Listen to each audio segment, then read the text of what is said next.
9 months ago, the particle accelerator went online exactly as planned. For 45 minutes, I had achieved my life's dream, and then there was an anomaly. Imagine that dot is everything the human race has ever learned until this moment. Does that include twerking? That is everything we could learn from the particle accelerator.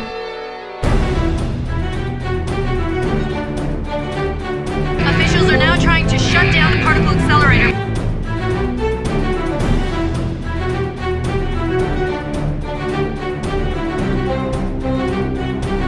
What's so important about this particle accelerator anyway?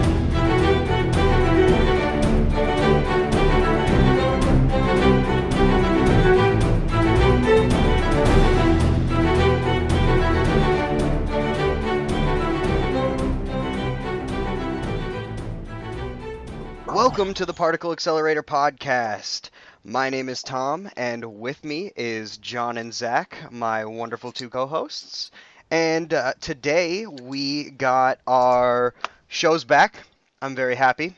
We don't have to talk about that shitty Suicide Squad movie or that shitty Batman v Superman movie ever again, unless we bring it up and we're comparing it to something that's better. I really feel like the episode of The Flash this week was like, you know, a real Suicide Squad. Yeah? Are we going to change our rating system to what? Like, Suicide Squad is like the low one, and then that would be awesome. Batman vs. Superman is the other low one? Yeah, Batman v Superman. That's like, no, that's like a higher low, right? And then the lowest of the low is Suicide Squad. You know, and I know then, what I'm gonna do. What? So for the end of this year, sorry, has nothing to do with like our Our the comic podcast books at or anything all. like that. Yeah. Well, no, it does. What I'm gonna do okay. is I'm gonna go back and listen through all of our episodes and see if I can like pinpoint, like I'll take everything that we rated in Electron and see if I can put it on a scale of what we thought was like the absolute worst for this year and then like the best of the worst, and I'll do that for all three of our ratings, and I'll come back to you guys at the end of the year and we'll find out what was the best and what was the worst. All right. That'd be right. All right. I'll keep down. track of it. We'll get I'm it. down. Yeah, I have another giant poster board too. I'm still working on that timeline too. the Arrow timeline, trying to figure I out messed those up on it. flashbacks. I gotta go buy a new one. It's all sorts of scribbled. Awesome. All right. Well, Zach, what were your polls and what's your pile? We're gonna talk about our comic books that we pulled and read this week. And Zach's going to start us off. What were your polls and what's your pile? Tell us about it. So right now, I'm only following Teen Titans and Hellblazer, really. I do have a couple other comics, but I haven't started buying those. But right now we are on issue 6 of Hellblazer and issue 4 of Teen Titans. I'm going to go ahead and bust into Hellblazer first, because it's kind of more of a filler comic this week. The whole issue took place on like a speed train, like one of those bullet trains from Japan. You know what I'm talking about? Yeah. They're traveling along, and pretty much Constantine was talking to Mercury, trying to figure out what happened while they were in that the rot. Because when they were in the rot, while her and Mercury and Swamp Thing were in the rot, she like went into a different dimension. She jumped into the light that Swamp Thing couldn't go into. I might actually have to go back and reread on that, because it's been a whole month since I read on that, and I don't exactly remember what that portal was. But I do remember her jumping into some kind of like wormhole. And turns out it was the dimension that God trapped the Djinns in.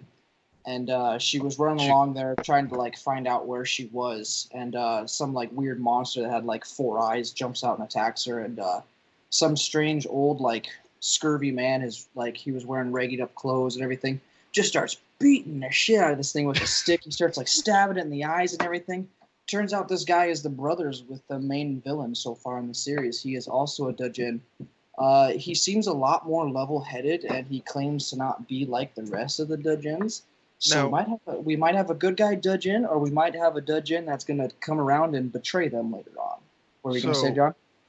I was going to ask you, so just to clarify with Djinns, they're genies, they're not Djinns. But I don't think they're genies. They're Djinns. Yeah, but that's the thing. They're genies, but they have freedom, pretty much, right? Yeah, that pretty much sums up their powers. Okay. Yep, they're free-willed genies. So, where was I? They're on the train. They're explaining them through the rot. So, Constantine's just trying to lecture all this information out of her. Just, tell me everything you know. Mercury does supposedly tell him everything she knows. But they get attacked again while they're in the... It's not the rot. It's the portal within the rot, which they took a portal to get to the rot. Kind of confusing. I will get back to you guys on that. But they're in a portal inside of a portal in another portal. It's Rotception, dude. Yeah, it's Rotception. Anyways, they get attacked again. And there's more of them this time. So supposedly the way Mercury tells Constantine the story is that he had to stay behind while she escaped. And that's how she got back and her and Swamp Thing escaped from the rot. Well, at the very, very end of the comic, she goes into a cell and she has him trapped. And she's like, so I turned in one imprisonment in for another one. And he screams like, when are you going to let me go? Like, I don't intend on betraying you anytime soon. And she's like, until I can figure out that I can trust you. And John knocks on the door and she's like, God damn it, can't I have a little bit of privacy? And he's like, oh, I thought I heard you talking to someone in there. And that's where it ends. I was kind of let down by it. I'm not going to lie. Like, waiting a whole goddamn month for what felt like a filler comic was kind of a big bummer. I'm not going to lie. That's why your poll list needs to be bigger than 2. But that's also, fine, though. Teen Titans was really good this month. Go ahead, with John. the filler comics, you got to keep in mind, because I've both Flash and Green Lantern are on 15 issues so far. I've read a lot of fillers. They're really important when you go back and look on them. Like, they have a lot of small little things that you'll miss the first time. Go back and read them again. I promise you'll love it. Yeah. Like, I know it contributed to the story, but so far what has happened in the story, guns pointed to people's heads, people making fun of each other's moms and, fighting monsters and stuff. But there was only one fight scene that you actually got to see. The rest of it was just them talking, which... It was filler. I know they're building up for a good plot. Yeah, we'll see. It was something they looked like glazed over it from the beginning. Like, they already passed this. Like, this is done and over with. This has already happened. They're just looking back on it pretty much. Oh. Of course, there's a few things that Mercury kind of failed to tell John and Swamp Thing. Like, she has a Djinn locked up. But we'll find out more about that in later comics, I guess. I'm interested to see what comes of it. I actually missed a part in the middle of there. The bad guy, Djinn, I don't even remember his name. They didn't mention his name at all, though. This might be something I want to take a mental note of if I'm going to keep up with this comic series. But he brought, it was like the Talent of London or something like that. It's like a rogue of bad guys in London. He brought them all together to try and talk them into, working with him. But by the sounds of it, none of them wanted to work with him, so... Yeah. He gave a big old speech about how he's all powerful and he's the Djinn and he's gonna set humanity right because the way we've been living is wrong. So follow me and I will show you guys how to live right. And they're all like, "You're stupid. Why would no?"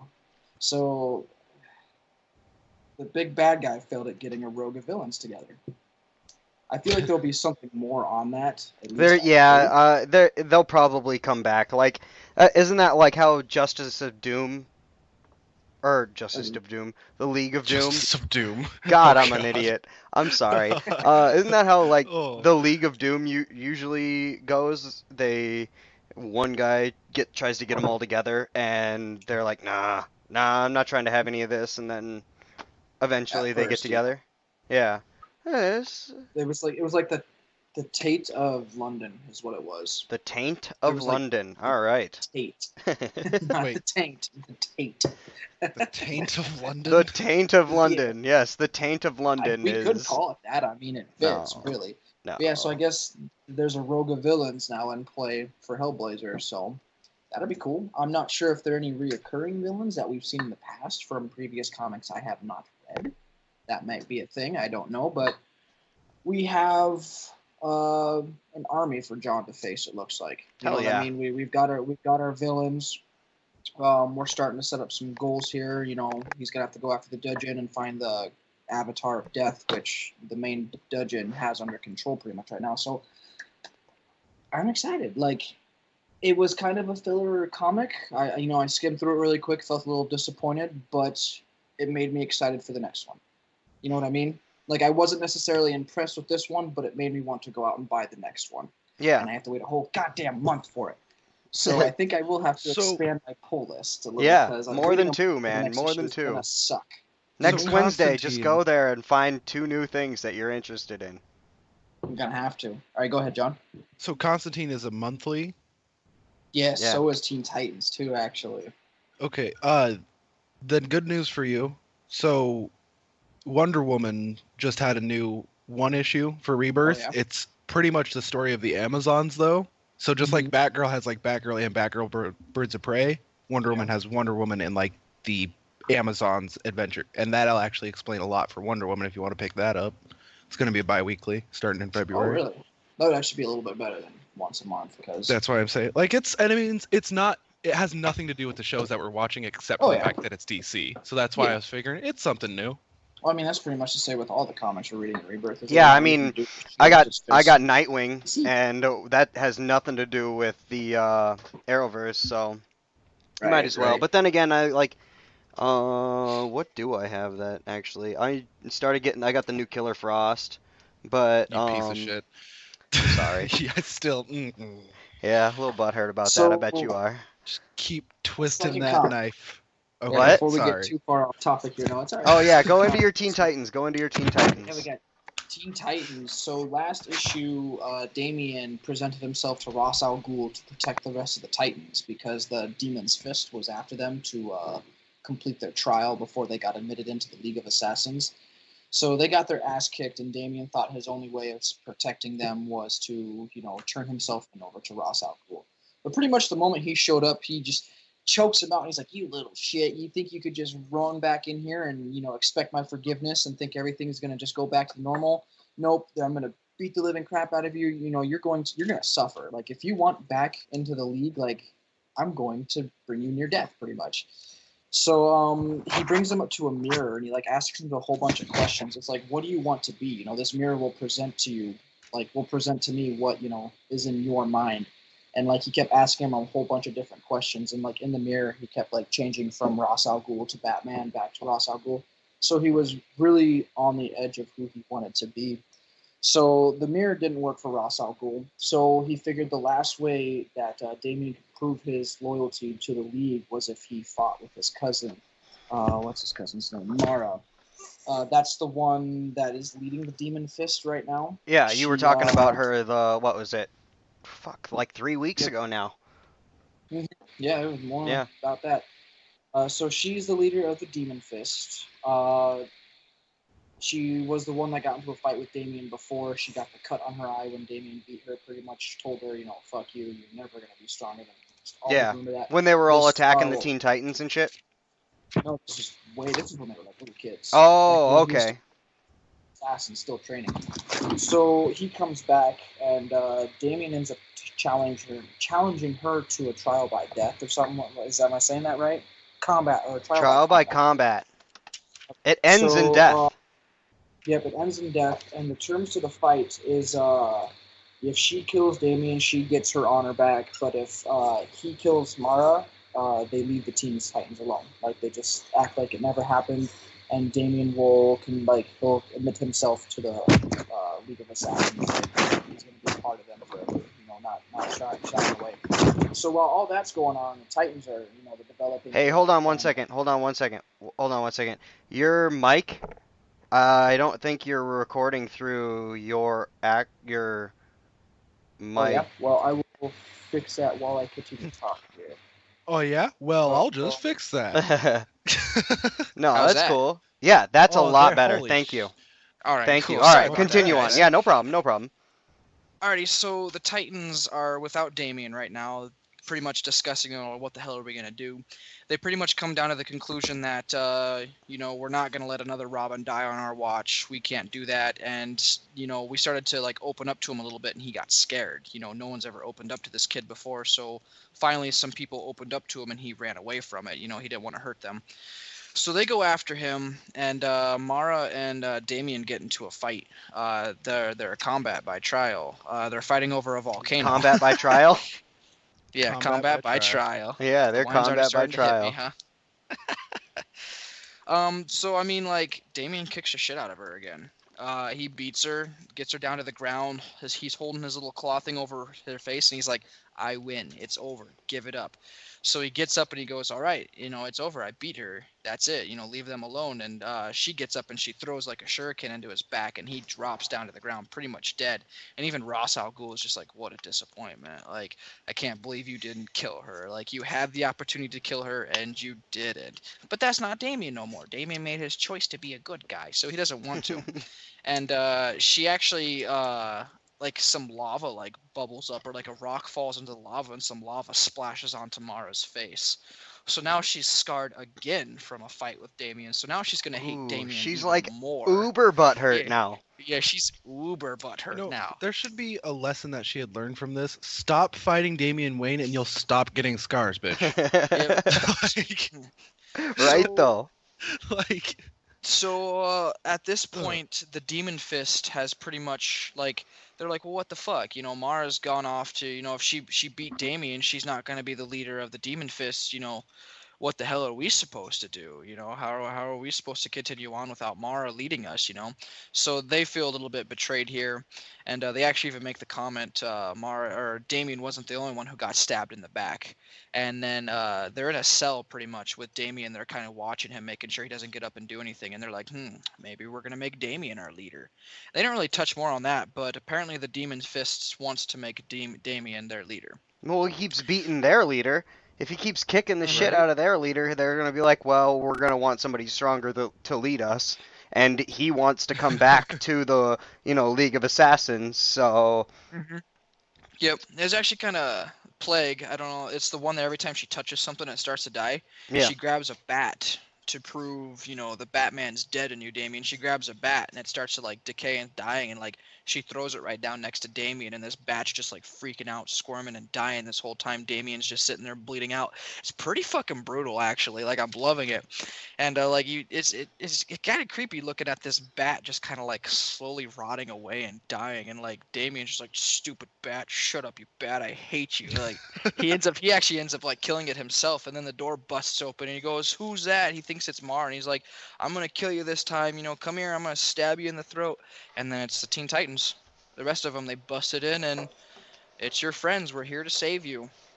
Aw, what a sweet reunion. I'm wondering, cause Nightwing has been crossing over with Batman and Damien. Damien's at Wayne Manor, hanging out with Batman because he's Robin, right?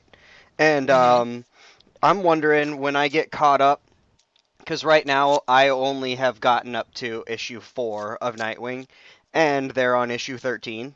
And I'm wondering when I get caught up, will I notice any of this drama that's going on with Damien, the Teen Titans, and the League of Assassins? Will I see any of that crossing over into any of my issues? That's one of my thoughts.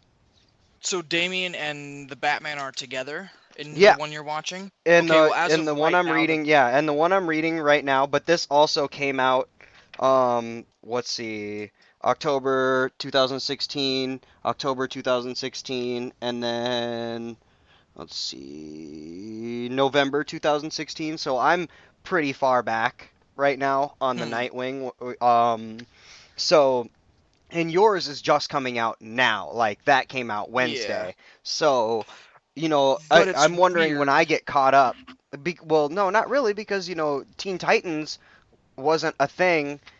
Teen Titans #1 wasn't a thing yet until, for a while, right. For a while. Like, during the issues that I'm reading right now, I'm seeing, advertisements for... like Batman Beyond, and that's a an issue. That's a series I'm covering, and it's Batman Beyond #1, and it's an advertisement for that, and I've already gone over that, you know what I'm saying? Cyborg #1, Blue Beetle #1, and I've already gone over that because I got the Blue Beetle pulls. So like I'm seeing stuff in here that like I should have got caught up real quick, like All-Star Batman #1, like all of this stuff is like advertisement. So this is I'm going over some pretty old stuff, right? When it comes to Nightwing. So, but you said that Damian and Batman are kind of working together, like he's Damian, actually Batman's sidekick. Damian and Batman are living together at this point in my books. Okay. The first one I'm going over will not have anything to do with Damian and Batman, obviously, but he will show up. They will Dick Grayson. He will go back to Wayne Manor at the end of the last book I cover in Nightwing, and you see Damian and Bruce are both there in the Batcave, and that's at the end of issue 4, and that is the November issue. So, and they didn't mention No. so far that nothing has been mentioned about the Teen Titans. So, It's weird though because at the very beginning of Teen Titans, Damian's pretty much whining and complaining that Bruce never spends time with him. yeah, I well, don't like think Bruce he is Bruce isn't officially actually his spending sidekick yet. Bruce isn't actually spending time with him. He's just there living with him. Oh, okay, I gotcha. Okay, well maybe. I don't know. We'll see. Are And, you like, done? Are the you done with? top- Are you? Sorry, hold on. Are you done with Yeah. Teen Titans? All right. Yeah. Continue. that was What the were end you of gonna it, say? was them What were you gonna busting say in. then, John? I'll say, you guys are over here worried about like how like Zach's current issues and like what he's reading now will affect what you read when you get caught up. I'm trying to see into future issues though. Like when I was reading through my Birds of Prey this month, Mm-hmm. or this pull I just got, you got like the Super Sons. Okay. You got Damian and Superman's son working together, and that's starting next month. So that hasn't even started yet. How's that going to affect the pulls that we have now, like Yeah. What? Teen Titans? Yeah. And, Will like, we have to? Will what we is have to that start gonna play picking on other? it? Will we have to start picking up other books? Like I'm reading Nightwing. I got to issue Right. 5 of Nightwing, and now I have to go and read through 1 through 7 of Batman just so I can Yep. read my issue 5 of Nightwing. Which I mean, I'm Yep, they not do that I'm a not lot. complaining. I mean, I'm complaining, but I'm not complaining because I did say what 4 episodes ago that I went over the Rebirth and the number 1. You know what I mean? And I was like, I don't want to pick, or I'm not going to pick these up, but I kind of do, blah, blah, blah. And, yeah, no, it looks like I'm going to have to pick them up so I can figure out what's going on in my Nightwing. So I'll end up going over probably that next week. Depends on what I got. All right. Yeah, John, what do you Sounds got? good. I have for polls this week. I have issue 6 of Birds of Prey, Batgirl. Oh, I wait, have sorry. issues. I wanted to Yeah. say one thing because you have Batgirl and Birds of Prey? No, just Batgirl and the Birds of Prey Okay. is what it is. Oh, That's that's the only what one it's I have. called. All right. I know what you're gonna say though. Nightwing. He shows up, doesn't he? No, No, but he has not showed up. really, but Spoilers. Batgirl's dating Nightwing in this series, isn't he? Or did they break She up has- yet? She has dated him before. Oh, so they're gonna break up. See, right now I don't know. where I'm at in Nightwing, they're together. I'll get to it, but they're together. All right, that's what I was wondering. Is Nightwing and drama. Batgirl gonna cross over? Because where I'm at in Nightwing, he's with Batgirl. Next month also though, Batwoman starts, and I will be picking that up on my pull All list. right. It's gonna be a monthly. So, All right, cool, dibs. cool.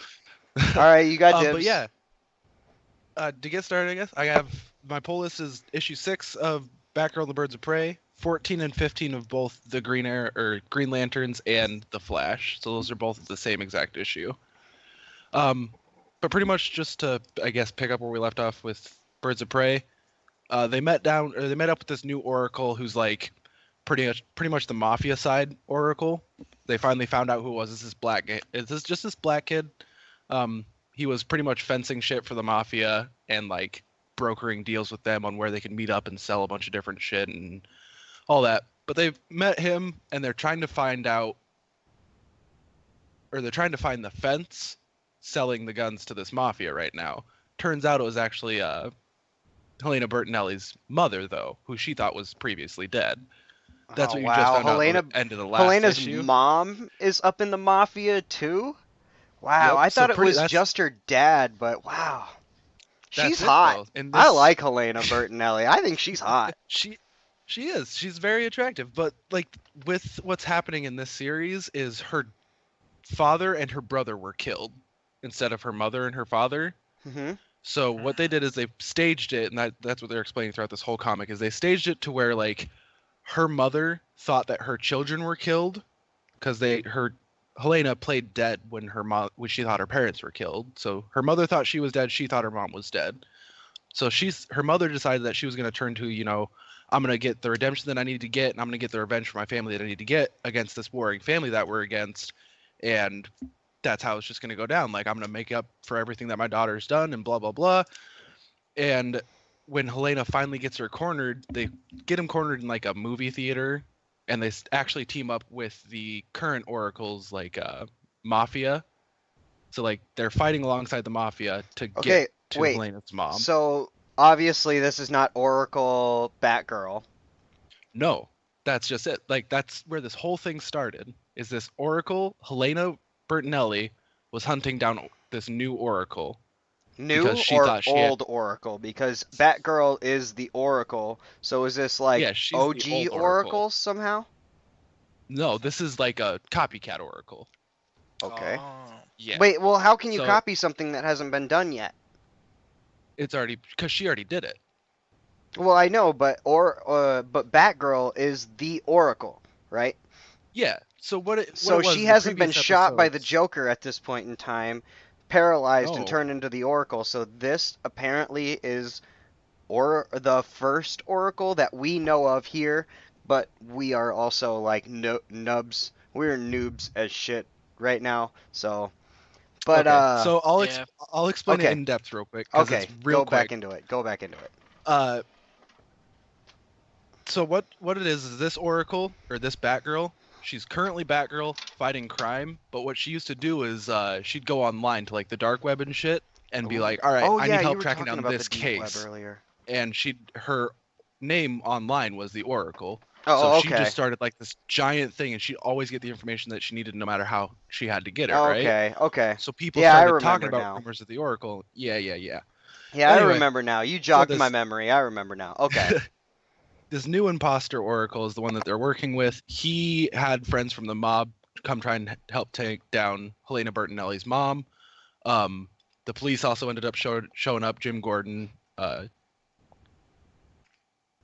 Batgirl's dad. Yep. But pretty much what happens is Helena's mom was working actually directly with the leader of the opposite side family's boss that killed her husband and what she thought was her children. And as Huntress, she's wearing her mask and everything, comes up to her and says, hey, what, fucking stop, wait, what's going on? Like, you're my mom, stop doing what you're doing. She's like, you're not my son, you're not my daughter, you're not my son. You don't know what you're talking about. And she's like, no, I really am. She pulls off her mask and they have a real sweet heart-to-heart. And Helena spares them both. So she doesn't kill the person who had killed her brother and father, says, you get to live with your consequences. I'm not saying I'm letting you go, but I'm not going to kill you. And then also turns in her own mother to the police and walks out like a cold-hearted bitch. Damn. Like, she just has no remorse about it. She's like, yep, take her too. And she's like, her mom's like, wait, we can rebuild. No, just get out of here. No, you made your choices. Sorry. Shit. Damn, that's brutal. And it actually leaves off with them trusting the new Oracle, the Foracle, as they call him. Fake Oracle. Foracle. Okay. I guess I get it. But right, as he calls him. No, that's gotcha. No, as Batgirl. That's what she calls him. Is Foracle. Anyway. Okay.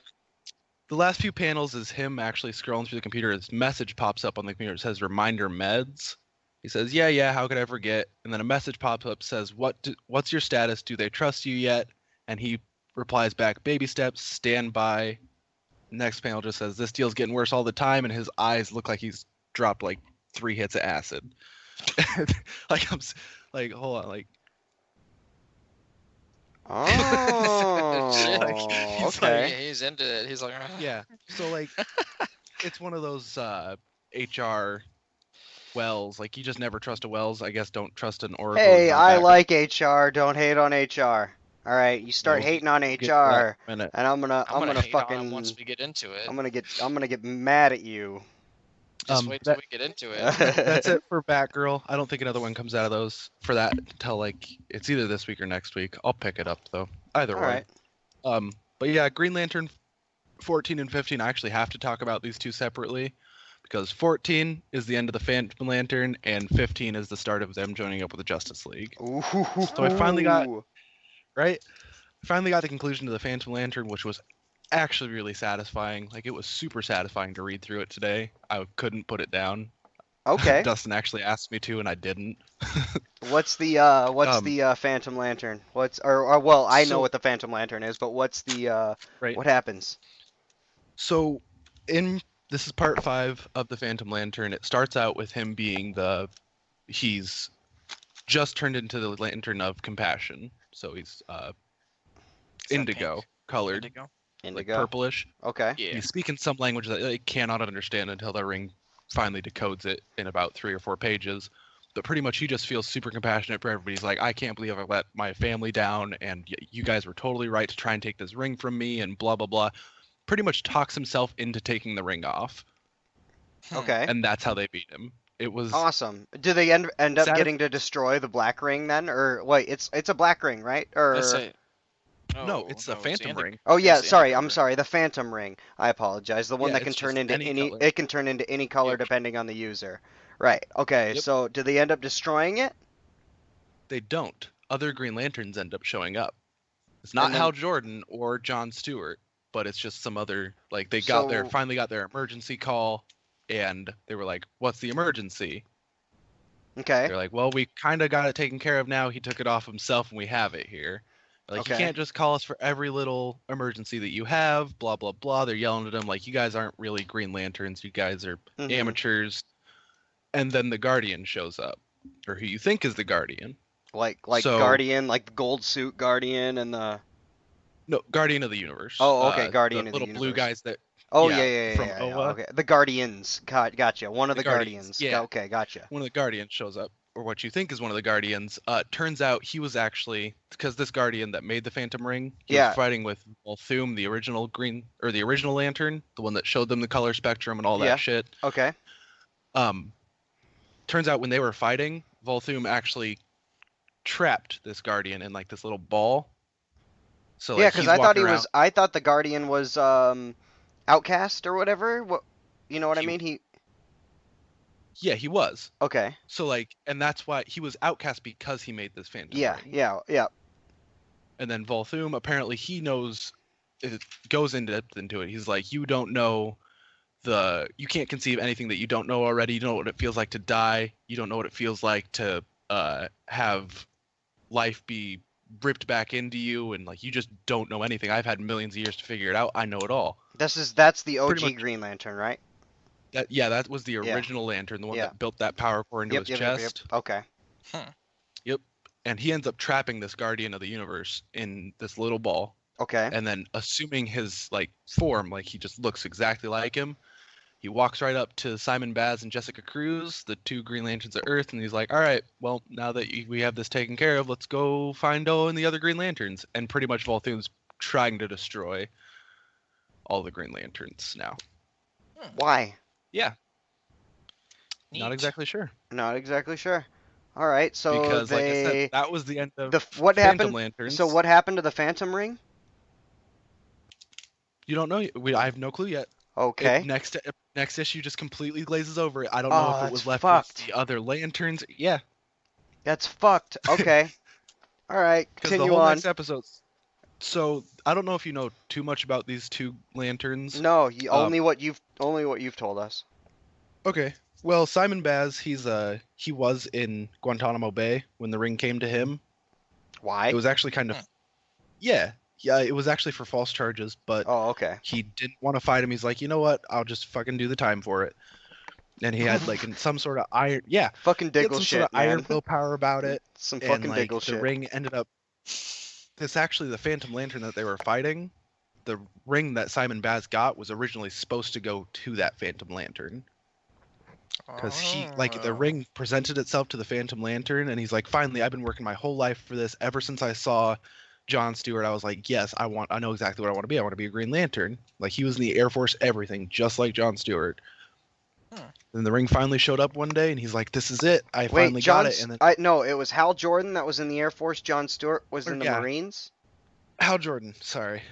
Yeah. Hal Jordan. But as soon as he saw Hal Jordan, he was like, "That's what I want to do." And the ring showed up, and it presented itself to that Phantom Lantern, and the only thing that he heard from that ring was, "Wait a minute, there's been an error. New target located in Guantanamo Bay," and it just flew off. Huh, awesome. Yeah, so he just jacked him of his ring. And then Jessica Cruz has really bad anxiety, so she can't get out of, like, she has trouble getting out of bed in the morning. She couldn't even make a construct with her ring until the 14th issue of this fucking run. So wow. Yeah, so she's had some troubles. But in this episode, or in this issue, excuse me, it goes more in depth into Jessica's story, because it's like it was titled "The Battle for Jessica Cruz." Okay. Starts off with them meeting up with the Justice League, fighting some giant golden Aquaman-looking enemy. It's like just fish thing throwing a giant submarine, and she ends up catching it with a construct that she makes. And other than that, pretty much this whole episode, or this whole issue, is just explaining and going into depth about how she combats anxiety every day. All right.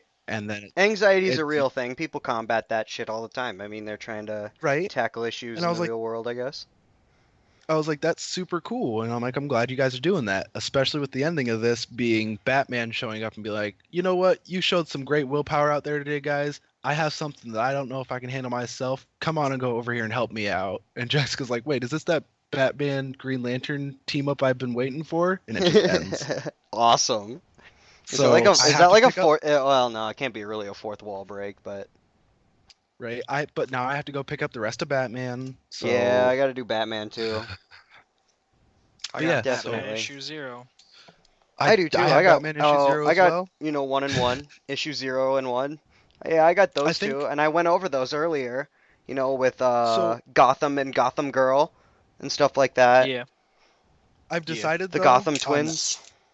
How I would like to go about, because I want to get all the comics that have to do with the Justice League, and I want to just buy the Justice League runs. Well, I'm definitely getting the JLA runs, because I've been going over all of the JLA introductions, such as the Atom, the old Atom. Killer Frost. Yep. I got the Killer Frost this week. I will get the Ray. And what? That's coming out this month, isn't it? The Ray, I think it's already out. JLA comes out, this next month, because it's not February yet. Yeah, I think it comes out in February. But how I want to go get the graphic novels for like Cyborg, all the ones that I haven't started the runs for. Yeah. And that way you're I can already just catch too late. up on it. Yeah, that way you're already too late, and you don't want to buy like 15, 16 issues, right, just to get caught up. Yeah, I understand. Right. Yep, so I'll just go out buying graphic novels. But I have 3 comics left to talk about. I know, it's a terrible lot. Don't worry, I got 9 to go through that I read this I don't week. even feel bad, Zach. It's alright. The other 2 I have are the Flash issue 14 and 15. It's Rogues Reloaded, so they're just starting on his Rogues returning to Star City, or Central City, in issue 14. It's not what I thought it was gonna be, but I like the spin that they're putting on it. So like Flash's Rogues originally, like, they all work individually, and he usually catches them individually before he goes out, and like they team up and he has to fight them all at once. Well, at this point in the comics, he's already had to fight them individually. He's already fought them as a team, and he's bested them every time he's come across them. So they skipped town when that Speed Force storm hit, because they're like, all right, 1 Flash is bad enough. I don't want to deal with 30 of them. That's just too fucking much. So in this last issue, they decided that they were going to pretty much set the Flash up. So issue 14 was the whole setup for it. Like, he's sitting here complaining about how Which Rogues is it? Sorry. Which of his Rogues is it? Should have gone over that. But it is Captain Cold, Leonard Snart, Mirror Master Sam Scudder, Weather Wizard Marco Maroon, Heatwave McRory, Golden Glider Lisa Snart, and Captain Boomerang Digger Harkins. Okay. Standard Rogues. Right, just well, just a standard Rogues. We're not really missing any of his Rogues after that. I think there's Top Top Man? Top, No, that's not yeah, Top. No, Yeah, just it's like Top. it's Top. Yeah, it's Top. And Yeah. in the comics, it's a dude. In the Arrowverse, it was a girl. Mm, Which I don't know. yeah, I kind of and then like the Arrowverse version. I like the Arrowverse version that they did. She was pretty. All right. right? Yeah. But this whole issue, it was just pretty much Flash complaining about how he has to beat pretty much his B-list rogues since his other rogues skip town, and like he's not having fun with it. And also, it touches on Wally West. So the Black Wally West, Barry completely knows every time he's out with the Teen Titans. Okay, so Like, he's he out can- with the Teen Titans so 'cause far he- already. Wally's always showing up late. He's always out of breath and shit. Like he's always tired whenever he has to go meet with Iris and Barry. But I'm pretty sure Wally West does not know that Barry is the Flash yet. Hmm. So that's still in play for this series. But by the end of this issue, Flash is trying to figure out what happened to his rogues. So he's running around all over Star City trying to figure it out, and they tripwired their old base. So he actually found some blueprints of a museum that they were going to heist that held like some solid gold statue with some diamonds in it and shit. And he ran halfway across the world because they weren't in Central City to go stop him. So he ran like halfway across the world to I should have wrote this down. So, I think it was real Sarah quick, Maltese. Yeah. What's up? Go ahead. Does Barry know that Reverse Flash is Wally's dad? Yes, and Wally Oh, he knows now does? too of where I'm at.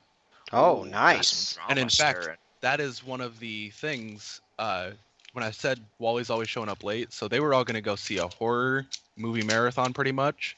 Okay. And Barry noticed that Wally's late, and it gives you this little, like, that top thing right there. That's Wally putting something into his backpack. And the case, it reads, file transfer request, Daniel West, aka Reverse Flash, to be transferred from Iron Heights to Belle Rev.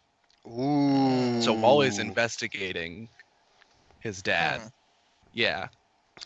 I don't know if that ruined anything for you, Zach, but that's what No, he's looking into right now. It hasn't yet. It might. We'll see. But so pretty much they set up the Flash to make him run halfway across the world where he runs into all of his rogues, robbing this fucking museum. And that's where we get into issue 15 because they can't just keep this, give me a story in one issue. No, they have to do it across 7 of them. Yep. They How got they to make their money somehow. That's how they make their money, right? Well, it's actually the way this was written was like immaculate. It's probably the best comic I've read so far out of any comic I've read. Okay. Like it was pretty fucking good. So he's battling all of his rogues in this museum. They're using like the best of their abilities. They're cooperating at like top notch. You're like, what the hell is going on? How are they doing this, right? Well, he finally notices like he threw Golden Glider, who has a somewhat serious relationship with Mirror Master, right? Okay. Mirror Master didn't react, so Barry was like, wait a minute, something's off here, like something's not right. Turns out every single rogue in that museum was just a mirror image. So he was just there fighting a bunch of mirrors, and he ended up destroying the mirrors, and it made this giant mirror monster, which he had to vibrate and turn to dust. That way it could no longer reflect and create more mirrors. Yeah. That was pretty. Because, like, That's pretty sweet. Yeah, it was like, it blew my mind. I got halfway through that. I was like, oh, so now he runs all the way back to Central City. Already too late. They destroyed the place Shit. in an Like, hour. what do you mean they destroyed like the whole Central City? Like, there's buildings are on fire. There's jewelry store, like, and he's like, there's Nice. no way he's looking at it, trying to figure out how they could have done that much destruction in an hour, and they finally figured out how to beat the Flash. They just split up. Yeah. Like, Did Leonard everything. Snart went and stole some cars. Golden Glider and Mirror Master went and fucking robbed a bunch of people. It's just they didn't care. They just split up and everybody did their own thing. Yeah, because they knew had the Flash Flash wasn't there, distracted someplace else with a bunch of mirrors. That's cool as shit. All right. right? It's pretty I was like, rad. the way they put this together, it was perfectly set up. That'd be was that'd fooled be the a whole time that'd be a reading it, really kick-ass Flash episode, wouldn't it? right. Yeah. I hope they throw like a fucking Speed Force Storm in there. Get me like 50 speedsters. Yeah, that'd be pretty sweet. That'd be pretty cool. But yeah, that was it for Flash. I'm super excited to read the next one. I'm so glad this is bi-weekly and not a monthly. Yeah. So glad. You got to pick up a but- bi-weekly one. I'm on Nightwing, and apparently I have to pick up a second bi-weekly in order to get caught up on Nightwing. So, I yeah. had my last comic I need to talk about. It is not one I planned to have on my pull list. It's actually I got it from Loot Crate. They don't sponsor us. I wish they did. I'll talk to them about it eventually. But I got an authentic copy of Action Comics #1 Authentic reprint. reprint. Yes. See that Superman right there? Yeah, he's beautiful. This was the first appearance of Superman. It's got a bunch of iconic superheroes in here. Actually, just comic strips. Like Batman's. I can never say her name right. The magician Zatanna. Zatanna. Zatanna. Yeah, Zatanna. Zatanna. Zatanna. And here, this is Zatara. It's a male version of. That's Okay. her dad. Isn't that her dad? I'm not sure. I don't know. I think I that's can't who remember Dr. what. Fate takes control of. I can't remember what Zatanna's dad's name is, and I don't Yeah. have a Zatanna device is. on me that. Right. But I mean, and Well, you don't got like quote me, but I'm like like- 99% sure. you got like the Sunday comics strips in here too. Like, so like this is like an old comic book. So actually going through this, and I read through the Superman storyline. It was like some silly. There's something about a guy beating his wife in here, and like the mob, and like it's where I'll bring it in sometime for you guys to read it. But like it's just We got the plan. See, if yeah, this, see. yeah. If this was printed today, you know how many people would have a problem with it? Like that's just not acceptable in today's society. Like, Yeah. it was cool to read. All right. So yeah, but that was it. That's all I had. That was my little That's spiel awesome that for Loot Action Crate sent you a Comics. nice little cool thing. Right? They're always sending me cool stuff, and I hope we get a sponsorship because I will eat that up. I will tell people whatever they want me to tell. I will be whatever you want me to be, baby. I'll wear Loot shirts You're a everywhere. sellout. Nuh-uh. Whatever. For I Loot love Crate, Loot you're a Crates. sellout. We're trying to make a living, Tom. I'm not even trying to make a living. I just want their stuff. It's so cool. Oh, all right. All right, Tom. Well, Hit me with that Star Wars. nope, I don't got no Star Wars right yet. Not That's yet. that's at the bottom of the pile. Okay, yep. No, I'm starting off with Nightwing #2. This came out in early October 2016. Quite a few months ago actually now. Very first page is a flashback of Dick Grayson as Robin, and Batman is giving him a lecture about how he shouldn't trust bad guys, and they should never be trusted, and blah blah blah. And he drops a bad guy off the roof into a garbage can, and then it cuts to Wait. Yep. Dropped a guy off a roof. Yep, dropped a guy off a roof Batman. into a garbage can. Batman. Yep, Batman. Here, hold on, look. Did it kill him? It doesn't say. This is it right here. He's just mad at There's him, no way that would not kill him. and look at right there. Pew, poof. Yep, dropped him Yeah, up. no, Yeah, he's dead. Dropped him Batman's off. been killing people for a while. That's pretty fucked up. So yeah, that's a flashback. I'm assuming it's right when this dude showed up right at the end of the #1, and kind of decked Nightwing out, and he kind of had that thought, I'm assuming. And so we get Raptor, this guy Raptor, right at the beginning, and this is called Better Than Batman Part 2, and is Part 3 and Part 4 I'll be going into of the Better Than Batman, and it's basically Nightwing is struggling because he was taught his whole life, this one way by Batman, and now he is working with the Parliament of Owls and trying to infiltrate the Parliament of Owls, but he has to go against a lot of his morals and stuff like that, the stuff that Batman taught him as he was a child, as Robin growing up, So now he has to work with a criminal, Raptor, who he ends up finding out later on that Raptor is, kind of like him. They got really around the same personality, and they end up getting along very, very well.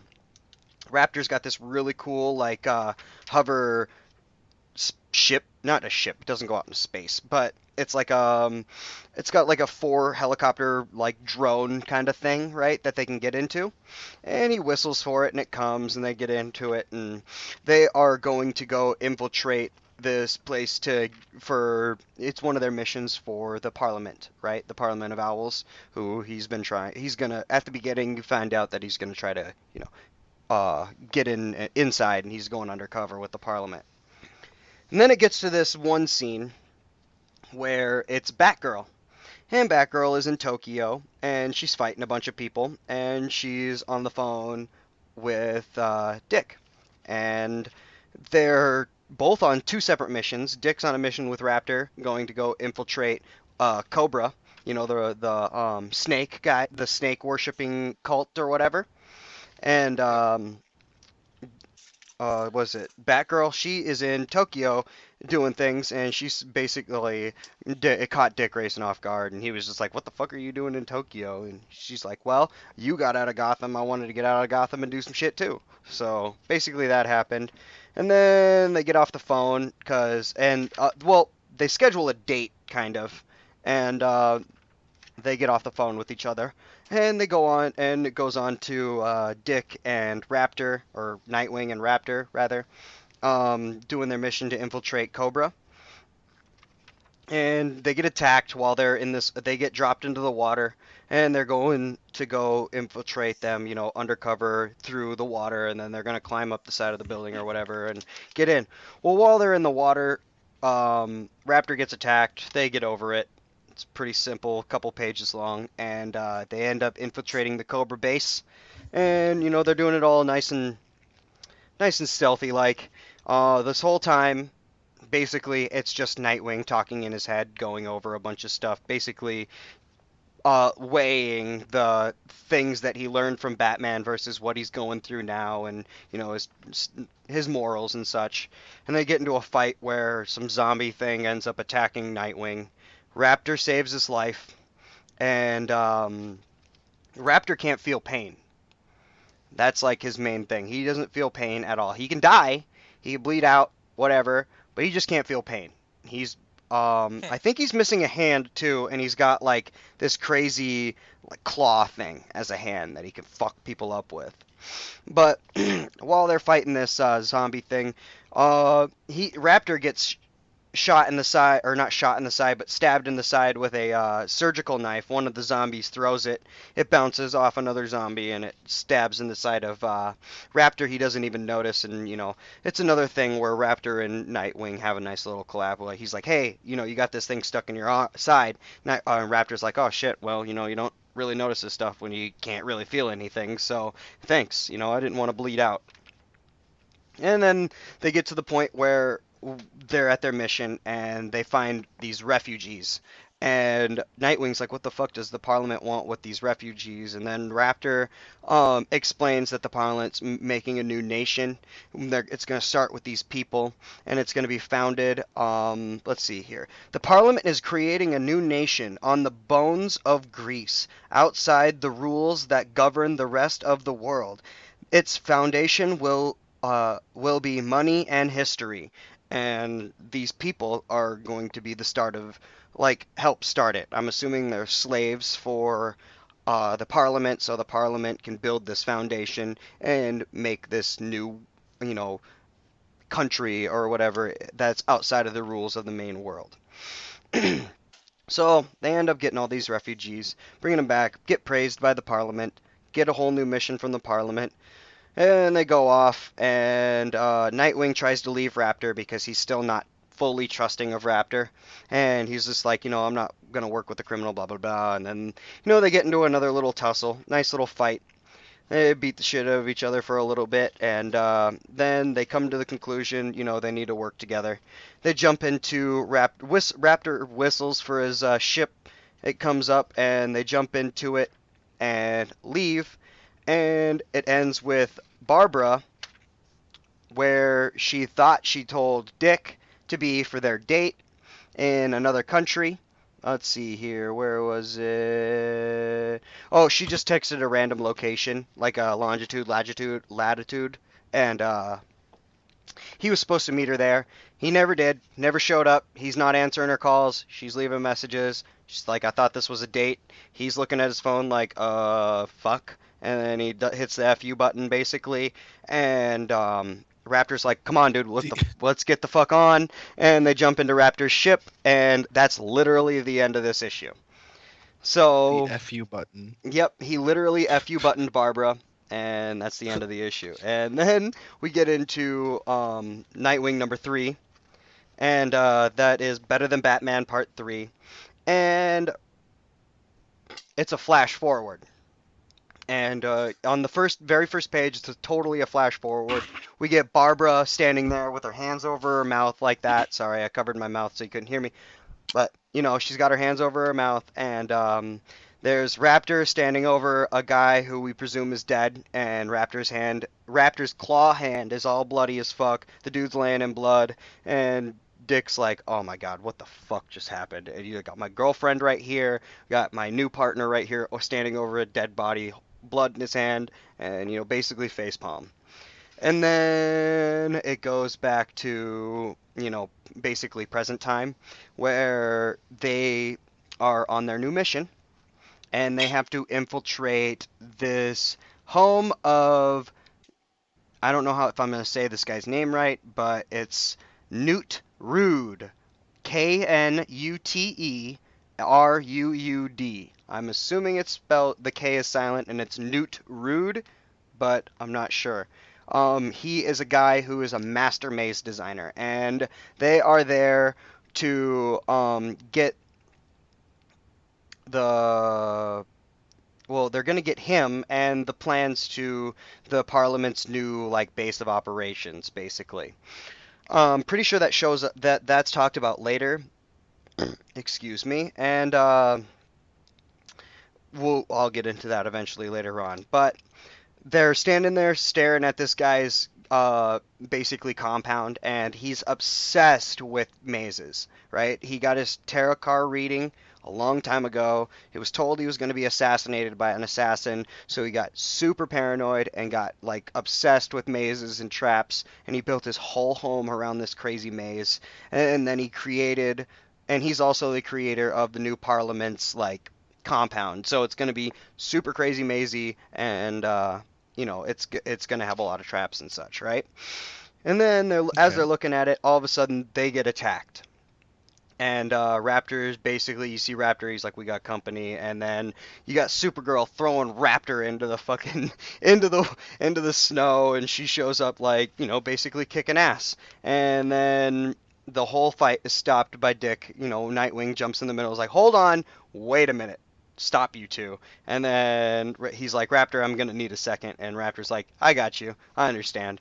And then he walks off with fucking Batgirl, and they have this little spat in the woods where she's like, you ditched me, blah blah blah, and then he tells her all about this whole thing, and she's like, you're working with a fucking criminal, what did Batman ever teach you? And then he's like, well, I'm undercover with the Parliament, which I'm trying to bring down the Parliament of Owls, and all this. And then Raptor basically is turns to him and is like, hey, we're on a schedule here, let's go. We need to go. And Dick's like, all right, well, I need to go do this. I'm going to see you later. I promise, blah, blah, blah. And Raptor's like, come on. And basically Barbara's like, hey, I'm coming with you because you basically ditched me on my date, and we're going to since you're going to be out doing superhero stuff, we're going to call this our date. And she went out and did superhero stuff with him as their date. So they go to infiltrate this guy, Nute Ruud. I don't know if I'm probably not saying his name right. What? He needs to just wife her already. Right. You find a girl that does that, but you at the settle beginning, down right there. But at the beginning, he was talking about how he was with Helena Bertinelli,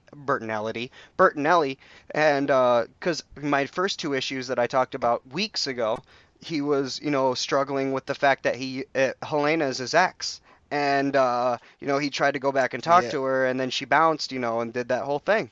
And now he's with Barbara. They actually touched on that because Barbara brings up the fact that Dick Grayson had pretty much sent her to go get Batgirl's help. And she's like, well, how do you know him? She's like, oh, we used to date. She's like, oh, did you now?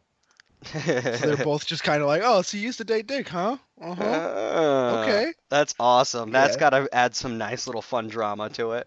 Oh, it's a good amount of tension. It's fun. Hell yeah. All right, so we're getting into this where they're infiltrating his house, and there's all these traps and stuff they're falling through, and all these little puzzle mazes that they got to get through the house. And they get to this one point where it's a room with tarot cards on the ground, and they have to move the tarot cards basically in the reading of what the original guy's reading was, basically to tell him that he was going to be assassinated. And since Dick Grayson used to work for the, circus, he was taught how to use tarot cards by one of the circus people that he used to be with. So he's able to set it up, and this door opens, and they get to run through it. And let's see.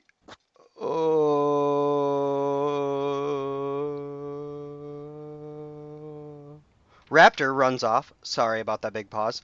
Raptor runs off, and I thought you were just singing for us. Sorry. No. Sorry, I was looking at this page.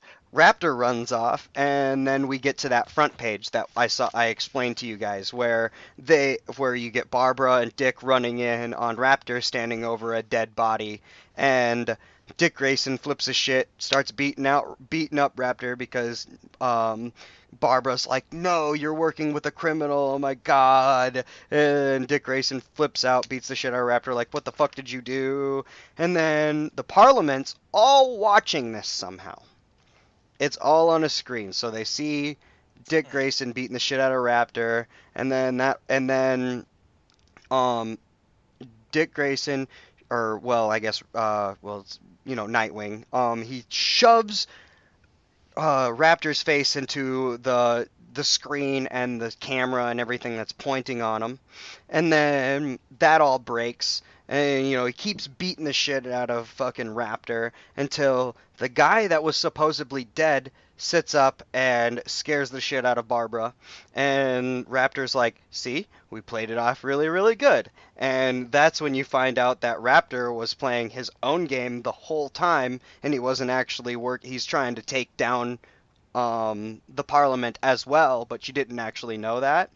And they have to point out that there's a piece of glass in his jugular, obviously, and he pulls it out, and then they keep going on. And he's like, what? You had your own plan? Barbara gets pissed off because he's working with a person who's, like, walking the line of being a bad guy and a good guy. She doesn't like that, so she storms out, leaves, gets on her motorcycle, leaves, and, Women. Yeah, I know, right? And then, Dick and or Raptor get back into the ship and go try to find this person. Let's see, the Labyrinth Inside, Gotham Court of Owls. They have to find the inventor, or you've got to find the Book of Wisdom. So they end up talking to this old lady who I don't know who it is, but they talk about a person named Dr. Leviticus and this Book of Wisdom, and then it ends. And that is issue 3 of Nightwing. And then we get to issue 4 of Nightwing. And this is the last Nightwing issue I got into. This is the last of the, what was it? God damn it, I'm retarded. Sorry. The last of Better Than Batman. Sorry, Better Than Batman Part 4. Alright. So it starts off, and they're talking to this old lady, and she's like, you seek wisdom, blah, blah, blah, and then they're talking about the Book of Wisdom. She gives them this gold coin, says that this will give you access to the Book of Wisdom. You have to, and then she tells them how to do it. I'll get into that. They leave her, they go to this place where the Parliament is. It's this old, like, let's see, it's the Parliament, or the Parliament Grove, where the Court of Owls the Parliament of Owls do all their stuff. And they get down into the bottom of it, and there's this whole, like, all of the refugees that they've collected over the time are all captured under there in cages. And they go through this whole thing where they want to break him out, blah blah blah. And Nightwing and Raptor are doing this whole thing back and forth, and then they decide to break him out. They break him out. They got the plans to the Parliament's like whole underground chamber maze stuff. That's what they got from Newt Rude's castle. So now that they have the Parliament's whole thing, the whole layout, they can get through there. And then you see, so they break out the refugees, and then this next book, or the next book, is where they got the title page, which is like 4 pages in. They got the title page where it says "Better Than Batman" Part 4, and then you got one of the Parliament of Owls guys. He's got his mask on, and he ends up changing into this crazy like Venom owl creature, and looks pretty gnarly. There's what he looks like right there. Hell yeah. All right, and he looks really gnarly. He looks like a man-bat kind of creature, and he kills these other two people that are with the Parliament. But he says he is promoting himself from the leader to God, basically. And then it cuts to Dick and Raptor leading these people through a maze, and he's got this map that he's looking through. They basically give the people the map and say, "Here, follow this route. We need to go kill this thing." So they follow the route, and they go off and fight this man-bat-owl thing. Raptor gets his ass kicked. Nightwing gets his ass kicked. And then they find a way to kind of subdue it a little bit. And then they're able to walk through the maze and get to the point where the Book of Wisdom is. And then he says, "All right, you got to put that golden key into the mouth of the angel that's holding the Book of Wisdom." It's this huge angel-type statue, and he's got to put that golden coin that they got from the old lady into the mouth that will release the Book of Wisdom. And the Book of Wisdom's in a box. And then after he does all that and grabs the Book of Wisdom, Raptor falls down, and find out that Raptor was wounded and is bleeding out, and he's lost a lot of blood, and he couldn't tell because he can't feel pain. And he's got this awesome thing in his he's got a bunch of stored blood in his claw hand that like all goes up to his forearm.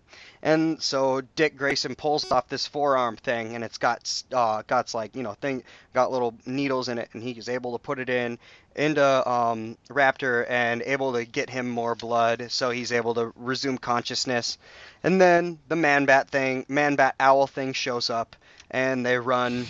yeah, the man-bat owl. Man-bear pig. Yeah, the man-bear pig. Man-bat owl. The man-bat owl. It shows up, and they run. And they get to this dead-end point where there's this door, and Raptor's like, "All right, this is where our exit is." He knocks off the lock, and Dick Grayson tries to give him the box that has the Book of Wisdom in it. And he's like, "No, here, you take it. You go first." And basically, he opens the door and pushes Dick Grayson out and doesn't go out the door. And he stays, and we don't know what the hell happens to him. And then you got this drone. It's not the same drone, but it's just a random drone apparently. And Nightwing's flying down on it, and he meets Tiger, who we talked about in our last episode was part of the Suicide Squad in the Arrowverse episode. Well, he meets that guy basically, but he's still a good guy, I guess, or he's like a vigilante type that is helping out, on the somewhere else in the world. He's got a boat full of all of the refugees, and they're there picking him up, and he's getting ready to bring them home. And the nice little thing where all the little people are like, "Yay, thank you, thank you, thank you."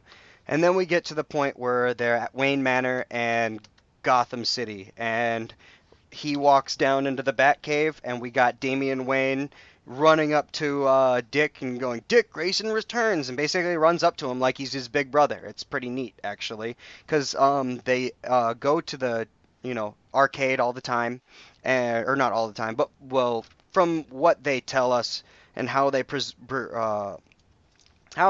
portrayed it in the first two issues, the 1-in-1, they were at the arcade and like hanging out throughout pretty much the whole first issue. So they try to portray it as Dick Grayson and Damian Wayne kind of hang out now as older brother and younger brother and go to the arcade and hang out and stuff. So Dick was actually excited to see Damian, or Damian was actually excited to see Dick when he showed up. And then Damian goes away, and him and Batman have a talk. And Batman spoke to Barbara about Raptor, and they have this whole little spat where Dick Grayson and Batman are like, you're working with. He's like, you're working with bad guys, blah blah blah. I taught you like this, blah blah blah, and they got into an argument, and he basically kind of just told him off. And then the very last scene, we have Raptor, and he's with Cobra, and Cobra is offering him a deal, and I think, let's see here.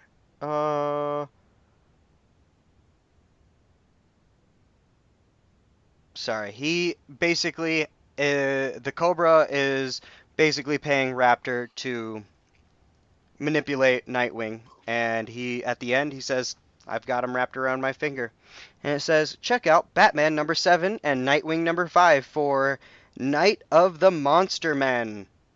So I have to read Batman number 7 and then Nightwing number 5 in order to get into the next set, which is Night of the Monster. It's instead of, the whatever Batman being like Bat. No, it was like being like Batman or something. Sorry, I said it like 100 times already, and I'm already forgetting. This is what you get for drinking. Batman. Better than Batman. Thank you. So that's the next one is going to be the monsters. So that's the end of my Nightwing for this week. What? Zach, where are you at here? I'm like popping off with the answers to this shit, and you're over here like spacing out. You don't even listen to me talk. I'm listening to you. I don't know much about Nightwing, unfortunately. That's all right. You ever watch Batman? Go watch Batman Beyond. I think you'd enjoy that series. Yeah, Batman Beyond. Not really much to do with Nightwing. I used to watch it. I haven't seen much of it recently, though. I remember watching that on the WB. Yeah, I watched that a lot. Yeah. So my next book I got was Justice League and Mighty Morphin Power Rangers. And it starts off with the Mighty Morphin Power Rangers in Angel Grove, like they were back in the 90s. Awesome. And it has all those Power Rangers. And something happened where a giant meteor or explosion happened and Angel Grove is gone and we don't know what's going on. And then it flashes back and it's got that power, or it flashes backwards 36 hours and they're at the Power Rangers headquarters. And they're all hanging out and talking and they're like, well, where did Alpha go?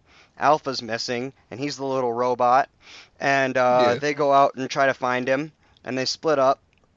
And Zach, which is the Black Ranger, ends up finding him, and he's got a bomb inside of him.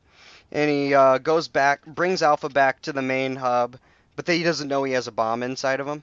And he brings him back to the main hub, and Zordon is like, oh my god, get him out of here, and boom, he explodes, and it screws up the teleporter.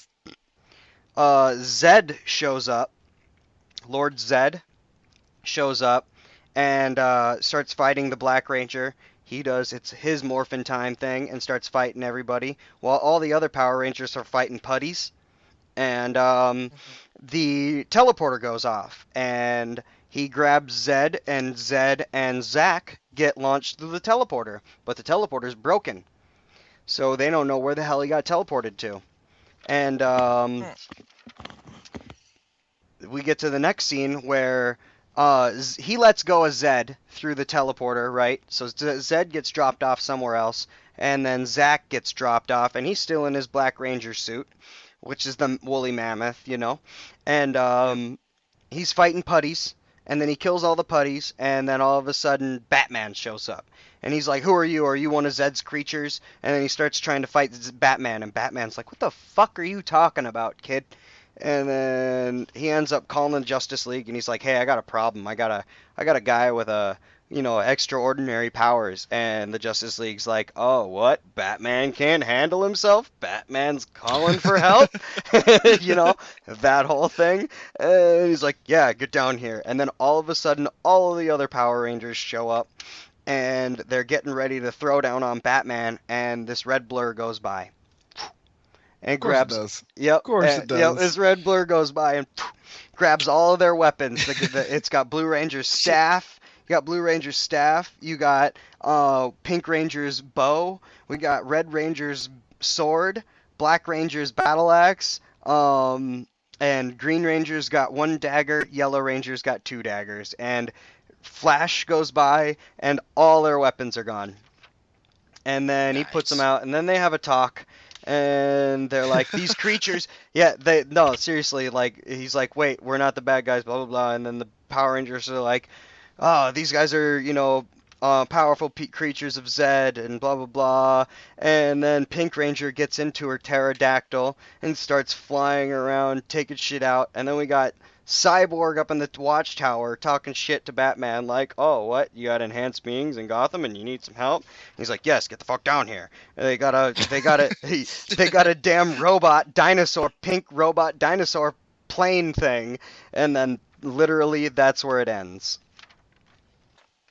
Well, That's all right. it. That's it. That's where that it just ends. sounds like a bunch of fun, though. Yeah, like it is. Batman, yes, it you was. fucks. Of course I can't handle this. Yeah. Get your asses down Yeah, here. it is a bunch of fun, and I'm definitely can't wait for the next one.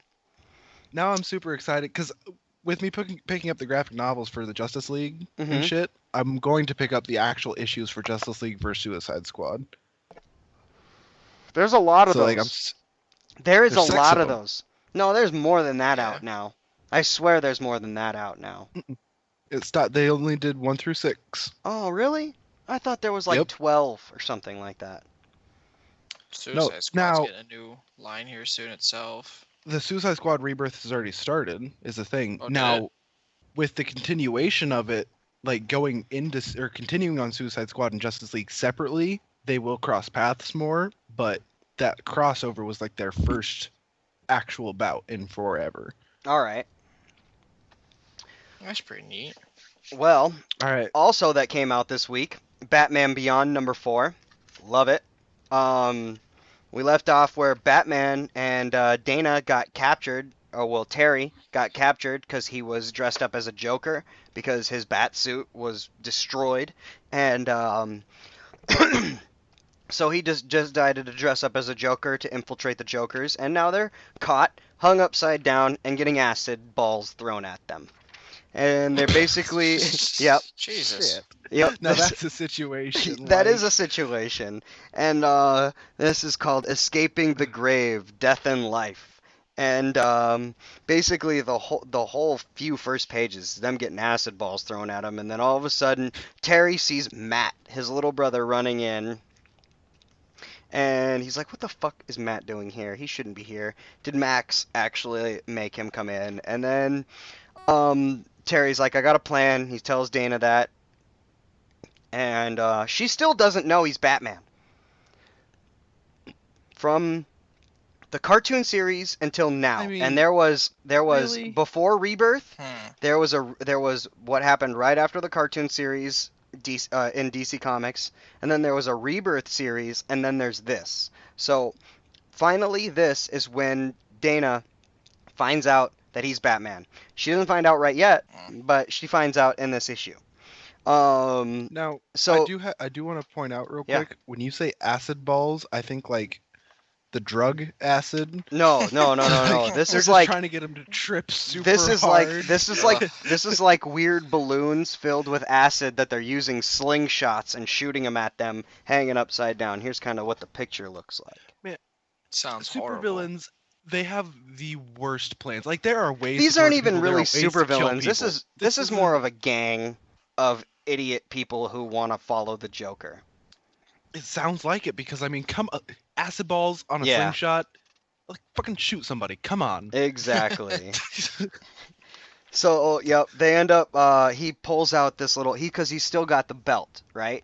And he pulls out this, like, bat knife, and he cuts them free, and they swing down and get free, and they end up, Matt, the little boy, ends up running past and seeing Terminal and the Joker laying there, and, he just gets a little glimpse of that, and then he meets them on the roof, where the Jokers, Dana and Terry are fighting each other, and oh no, they're not fighting each other. Dana and Terry are getting away from the Jokers on the roof, and they're hiding on the roof, and Matt shows up, and he's got a backpack with the new prototype of the Batsuit that Bruce Wayne was working on before he was presumed dead. So he pulls this out, and basically this is where Dana finds out that he's Batman. He pulls it out, and she's like, "What is that?" And he's like, I really didn't want you to find out this way. And she's like, "What? So you've been lying to me for years?" And, he puts on the Batsuit, flies off, goes and kicks some ass, Joker ass, saves everybody, does some Joker ass kicking. And he finds out all this really cool new shit that the suit can do. The suit looks fucking badass. Let's see if I can give you an idea of what it looks like right there. You see that? That suit looks fucking badass. Way better than the last Batman Beyond suit. It is like a whole new level of badassery, right? As far as suits go, though, Batman Beyond I feel like has always been on point. I've always preferred his suit. It's just... It's more lean. And then we get Then we get to a scene where you got Terry fighting that Bane-style Joker, and basically knocks him off the roof. And then we get a new scene with Terminal and the dead Joker, who is actually Bruce Wayne. And we got one of his minions saying that... What? Yeah, Bruce Wayne? Yeah. At the end of the last issue that I talked about, issue 3, last, what was it, like 2 weeks ago or whatever, I said that, the Joker that they had, that Terminal was saying that was the Joker, and they're trying to reanimate the dead Joker. It's actually Bruce Wayne, and he's actually still alive. He's just got him painted up as the Joker, so he can use the Jokers as his, so he can basically manipulate and be the leader of the Jokers, right? Okay. But it's actually Bruce Wayne's body. What? The other question I had, you said Terry was fighting like a baned or a venomed up Joker. Yep. That is my least favorite iteration of any Joker. Yeah, it's he's one of the Jokers, and he's got the venom thing sticking out of him, and he's all bulky as shit. He's the only one of his kind. He's basically an experiment done by Terminal, and he's the Bane Joker of Neo Gotham. Well, I mean, because in the end of Arkham, what was it, Arkham Asylum? Yep, that's what I was about to bring up. You fight the whole game. You're going against this really maniacal and plotted out Joker, and at the very end, it's just a super cop out. He just takes a bunch of Bane or Venom and gets super buff and tries to muscle you to death, and that's not who I think the Joker is. Yeah. Well, this isn't the Joker. He's a Joker. He's one of the gang guys. Okay. Yeah. See, I thought you meant. But then they have Terminal, who's got a Joker on a deathbed, basically hooked up to a bunch of tubes, which is actually Bruce Wayne just painted up like the Joker, and Terminal's just using this body to manipulate the gang of Jokers to be the leader. Okay. And then I think I'm caught up.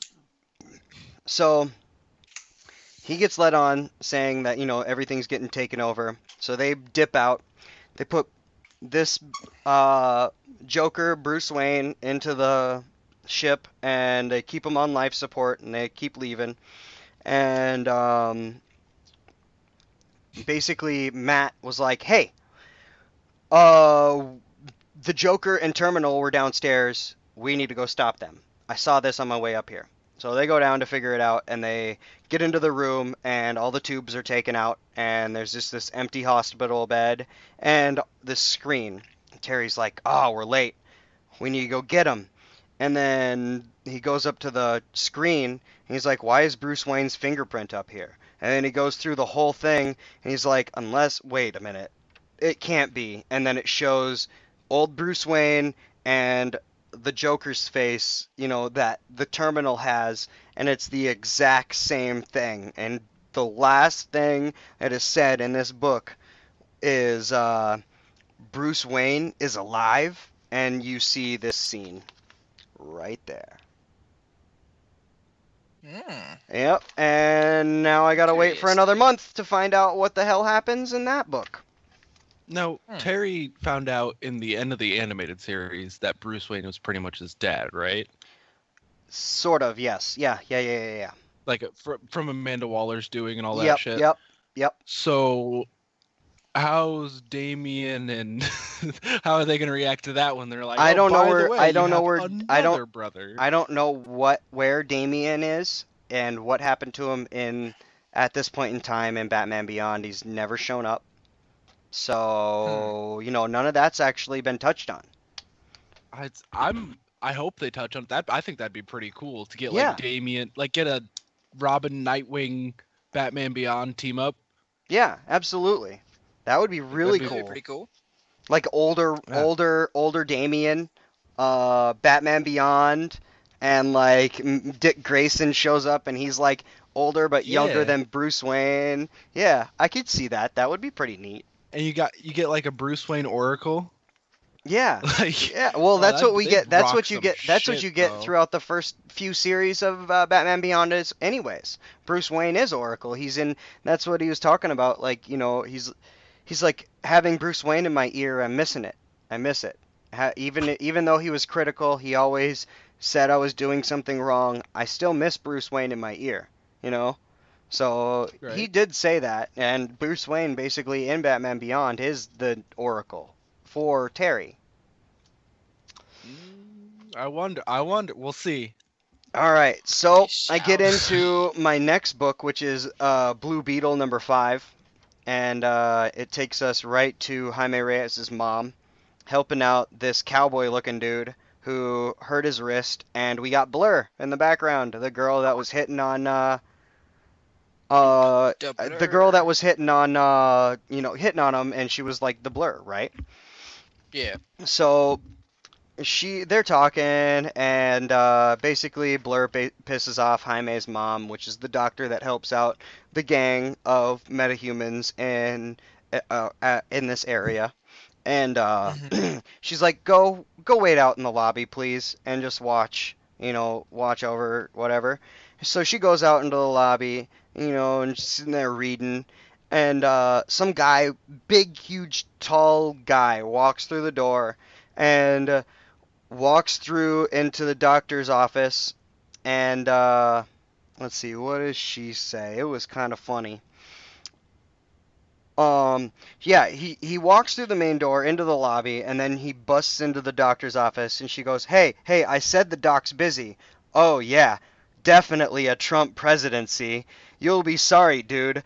Doc, she don't take no. And then all of a sudden, like, everything explodes. But I thought it was very funny because she goes, this white dude walks past the black girl in the lobby, doesn't even acknowledge him, and she's like, oh yeah, definitely a Trump presidency.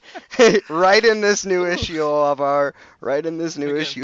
Blue Beetle. Yeah, getting the political and Blue Beetle. And then like the explosion happens and Blur goes in and finds out that that guy was a Green Beetle.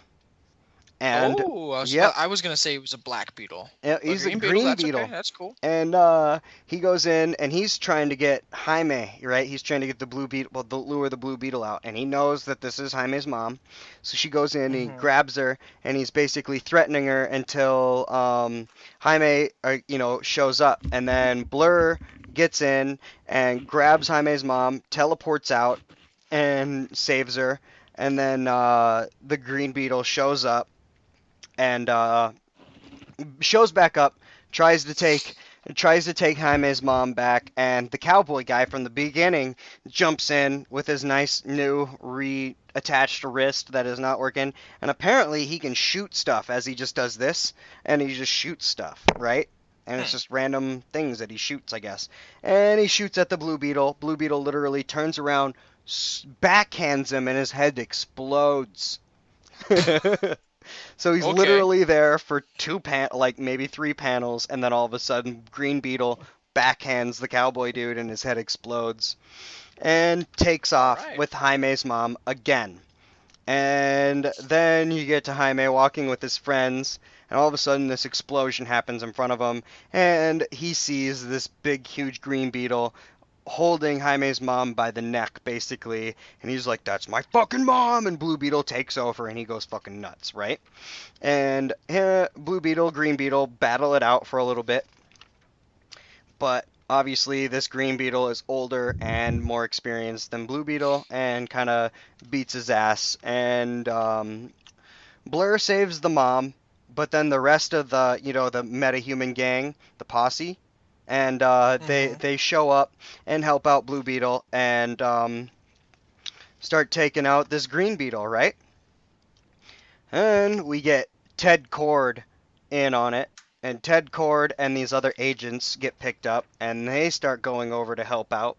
While all these metahumans are fighting this Green Beetle, there's this huge battle going on, and Blue Beetle completely freaks out.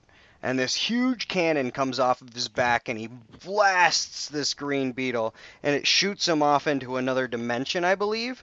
Huge explosion goes off. Yeah, I don't know if it's another dimension or what happened to him, but I'm pretty sure he's not dead, but he's gone. Okay? Because they have his last words in a fadeaway bubble, and he's gone. He can't be dead, but he's gone. Huge explosion, crater, bunch of buildings are destroyed, and he got all of the posse around. Blue Beetle's hanging out there, and Ted Kord shows up right at the end, and they have a little conversation, and then it cuts to Green Beetle talking to this giant. Only thing I can kind of describe it as is like a giant mother box that's like the size of a building, it looks like, and he's talking to it. And basically, it's telling the Green Beetle that he failed, and the Green Beetle's apologizing, and the box is basically giving him one more chance. And then the very last scene, we see Dr. Fate, and there is literally no words, no bubbles whatsoever. We just see Dr. Fate flying out of the top of a castle, shooting his little beams, opening a portal, going through the portal, and it says the next title of the next Blue Beetle, and that's the end. I know, right? Wasn't that interesting? Nice way to leave me hanging, right? Right at the end. For sure. Yeah, that sucks. Beautiful. I know, right? But I'm getting. At least you got a sweet fight. Yeah, we got a sweet fight, and I'm getting Dr. Fate. It's pretty neat, not gonna lie. Yeah. It's like somebody just kind of like left Laurel on your doorstep and said, "Deal with this for a month and a half while you review terrible movies." All right. So the next one I got was the next in line for the Justice League of America. It's Justice League of America Killer Frost Rebirth #1. I got the variant cover. Looks awesome. And in this we got Caitlin Snow, and she is in. Oh, so she's the Caitlin Snow Killer Frost. This is Caitlin Snow Killer Frost, yes, and she is in Belle Rev Penitentiary. Penitentiary. And she basically starts out, "My name is Caitlin Snow, blah blah blah.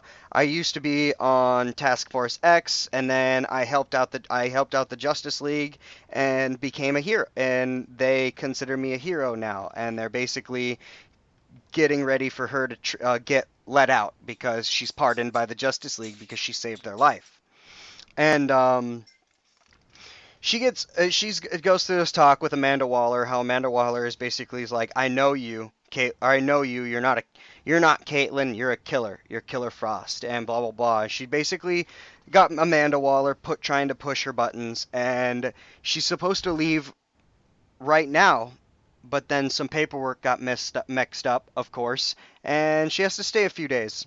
So Waller but her old cell where she's normally alone is taken, so she gets put into a cell with somebody new, and her first tussle that is set up with Amanda Waller, she fights with some guy in front of a bunch of the guards, and then it got almost too far. The guards broke it up before, a big fight could happen.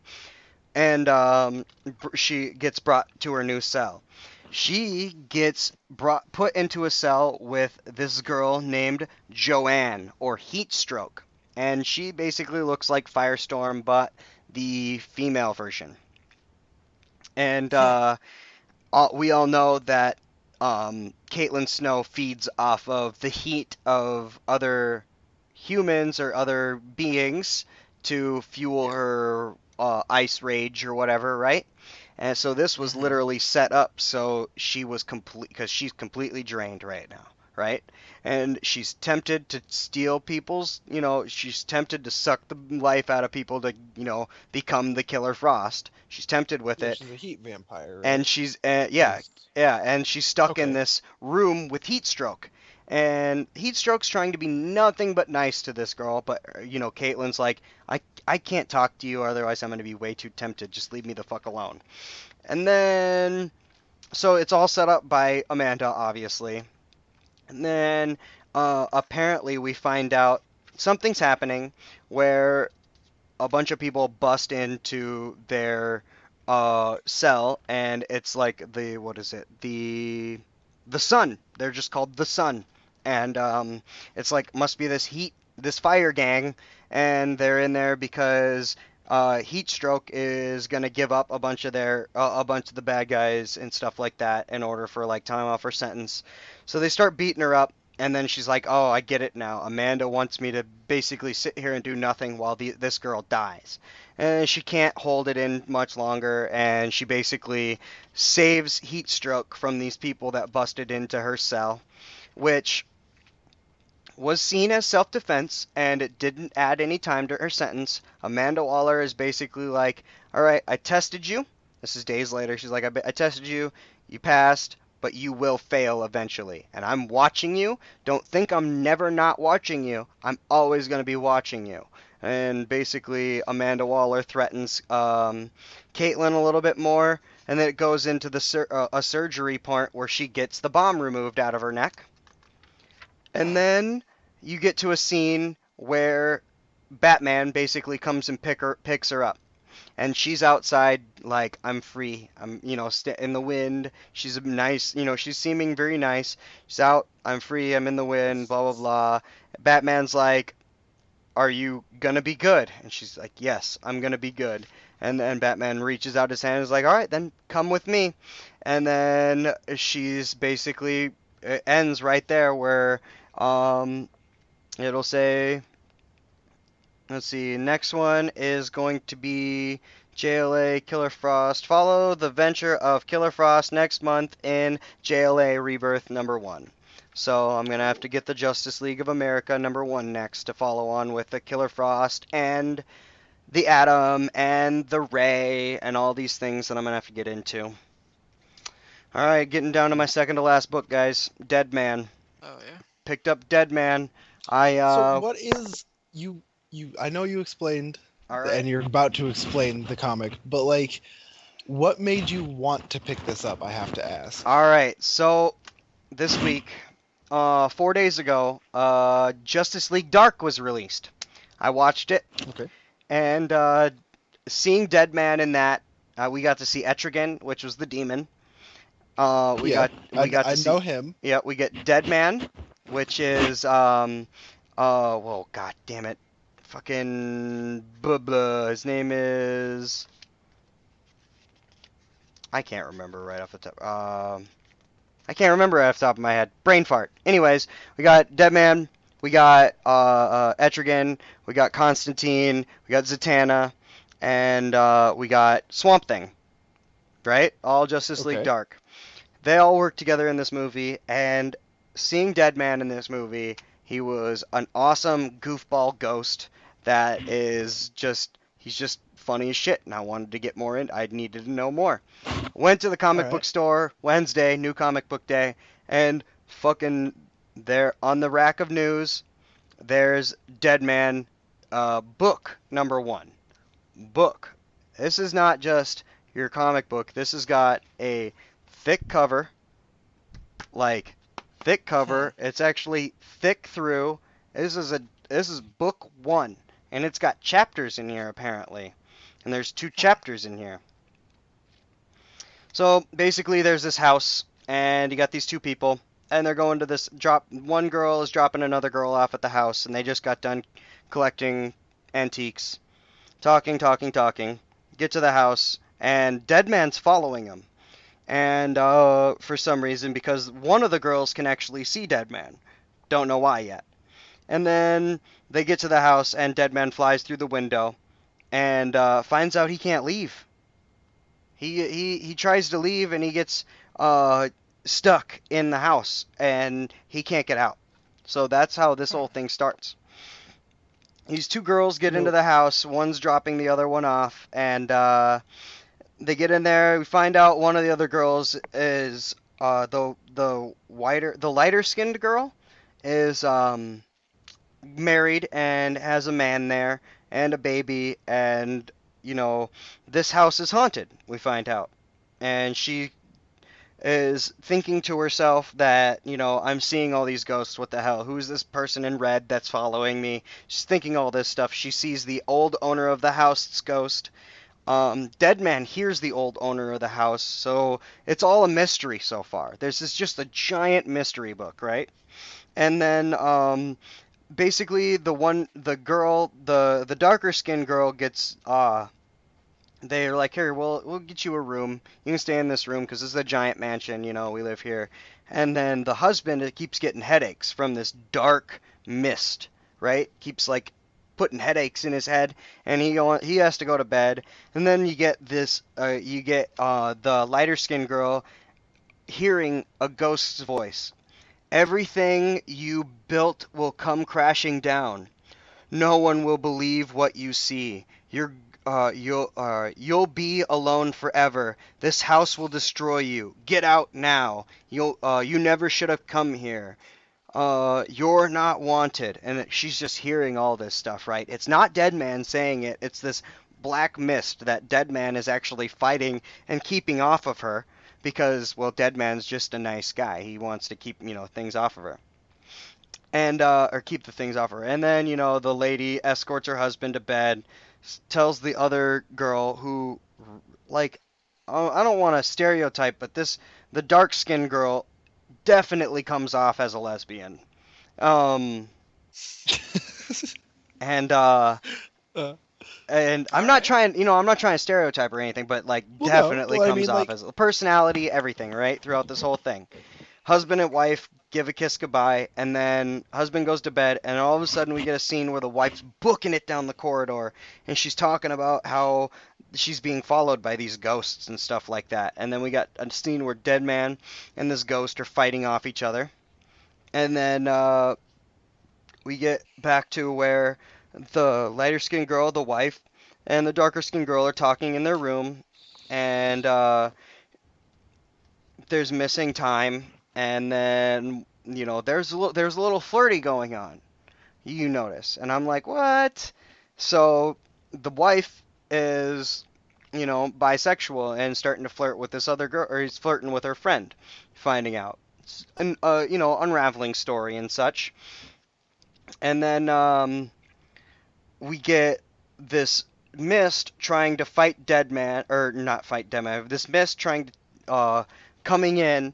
The darker skinned girl can't see it, but the lighter skinned girl looks like she's freaking out. And then Deadman jumps in to intervene and takes out and starts fighting this mist and or this black ghost. And we get to chapter 2 where it says chapter 2 basically, and it just keeps on with the comic book. He keeps fighting the mist, and it leaves this room, slams the door shut, locks it. Deadman can't get out, and all while the lighter skinned woman's like trying to pay attention to her friend and also seeing all of this ghost stuff going on that nobody else can see. So she's trying to keep a cool with it, and then Deadman gets into her body, and then we get Deadman talking to himself while inside the wife's body, and he's getting flashbacks of her past, where she is with her ex-girlfriend, and they're fighting, and they break up. And basically, Deadman is possessed, or is possessing this girl's body, and trying to and like just tries to leave the house. So she runs out, tries to leave the house. Once she goes approaches to get out the door, Deadman is thrown from this girl's body, and the darker skinned girl is chasing down the other girl, and it's like, what the hell are you doing? And then she's like, what did I do? And she's like, you don't understand what you did, blah, blah, blah. She's like, I'm kind of missing that last little 5 minutes of my memory. And then they're like, what the hell's wrong? And they almost kiss, and then the light skinned girl that's married kind of blows off the dark skinned girl, because I'm assuming she's married. And there was this broken antique that the married woman gives to the other woman, and she's like, well, the other woman's like, well, I'm actually just gonna go home, good night, leaves, and then the wife confronts Deadman, and he explains who he is, and he's Boston Brand, and he was a circus actor, he was killed, and now he's a ghost, and he basically just tries to help people. And she's like, don't ever possess my body again. He's like, well, what if you're in danger? She's like, don't fucking get into my body. And then they work together to try to figure out why he can't leave. And she's talking about how, the place is possessed, and she's not used to it. And they work together to try to figure out what's going on inside the house, because Deadman can't leave, and this woman's being haunted, basically, to try to leave the house. So they end up going up into the attic and finding a trunk of the lady who called Deadman there in the first place, who was the original owner of the house. And there's paintings of her all over the place. And they get to this trunk that the woman, she's been up in the attic before, but she's never noticed this trunk before. They open it up, and it's got a bunch of this lady's stuff in there, and they try to figure it out. And right at the end, they pull out this ring, and all of a sudden, the original owner of the house ghost shows up, and they're like, "What are you doing?" And she asks, "Why am I here?" I don't remember, blah blah blah. So, right at the end, they basically get to the start of the book, of course, and they are talking about, well, we're gonna have to figure this out. And then Boston Brand and the ghost lady, the two ghosts, they disappear, leave the married woman in the attic, and she's basically shivering there alone, and like, Boston, asking, and it says to be continued. End of that book. So I mean, it's interesting. I can't wait to get into it more. We can get to figure it out. Then I got my last pick. What? I'll say. Go ahead, John. Sorry. What really piqued my interest when you were showing me that Deadman earlier is that DC coloring comic book I have. A lot of the pictures that you showed me that had Deadman standing, he was looking up, sitting over another body, and he's looks like he was yelling or something. There's a picture of Batman in that same exact pose, same exact facial expression. Yeah. So I'm wondering if he's ever had connections to these other comic books, and I want to kind of look into that, see what I can come up with. Yeah, absolutely. That'd be pretty sweet. What about you, Zach? What'd you have to say? Deadman's part of Hellblazer, isn't he? He's part. Yeah, of he'll probably show up in your Hellblazers. Cool. All right. So I got my last book. I saved it for last. The one Marvel book I bought, guys. Sorry. Star Wars. As you know, I am going through all of Star Wars canon in my free time, and right now being written is stuff that happens before Episode 1, the very first stuff that is canon that comes out before Episode 1, and it's the journals of Obi-Wan Kenobi, journals written by Obi-Wan Kenobi about what happens or stuff he finds out when he is Qui-Gon's Padawan. Yep, thank you. Well, he's Qui-Gon's Padawan, and he's writing this down while he's on Tatooine watching over Luke, but it's about, him as a kid and basically stuff that Yoda taught him. And we get there where Yoda gets we get to the beginning where Yoda he gets a sense from some planet where he has to go and help this planet. He needs help from a planet. Gets to the planet. It's a planet full of children pointing spears at him. He's like, what the fuck's going on? They throw all the spears at him. He stops them. They're like, you can use rock power or stone power. Sorry, they call it stone power. You can use stone power. They're very primitive feeling, and he's like, he's like, this is really interesting, and he's like, I'm not here to fight you. I'm here to help. I got a message. I'm here to help. They're like, wait, you can use stone power. You're a sky dream, blah, blah, blah. You're delivered here. We asked for you. We're the ones who called for you. They ended up bringing them back to their village, which is a bunch of village full of teenagers, young adults, right? And there's this main part where all of these monk-looking kids are sitting around this blue rock, and it's what's explained to Yoda as they scream to the sky, but they're not really screaming. They're basically using force power, sending messages out into the universe, trying to get help. And so Yoda's there to help. And they explain to him that this big war happened. All the adults are gone because the shadow people from the mountains took them and were killing them and stuff like that. And he finds out that this mountain is made of this blue rock. This blue rock is like really, really strong in the Force. So, obviously Yoda's intrigued. He has no idea. He's never been here before. He knows nothing about this culture. So he's like, here, bring me to this blue mountain. They're like, hold on, wait, can't do it yet. They show him to one of the bad guys, and the bad guy basically freaks out in this cage, and Yoda gets more intrigued, and so he's like, we need you, and then, one of the kids wants to kill the guy in the cage. The other kid's like, no, we need to save him. We're here for peace, blah, blah, blah. We're not going to do, that kind of stuff. And they start fighting. Yoda picks him up with the Force, stops it, basically proves himself again. And they're like, all right, we'll take you to this place. We're not going to take you to this place, but the captured guy can take you to this place. So he gets led to the mountain by the captured guy.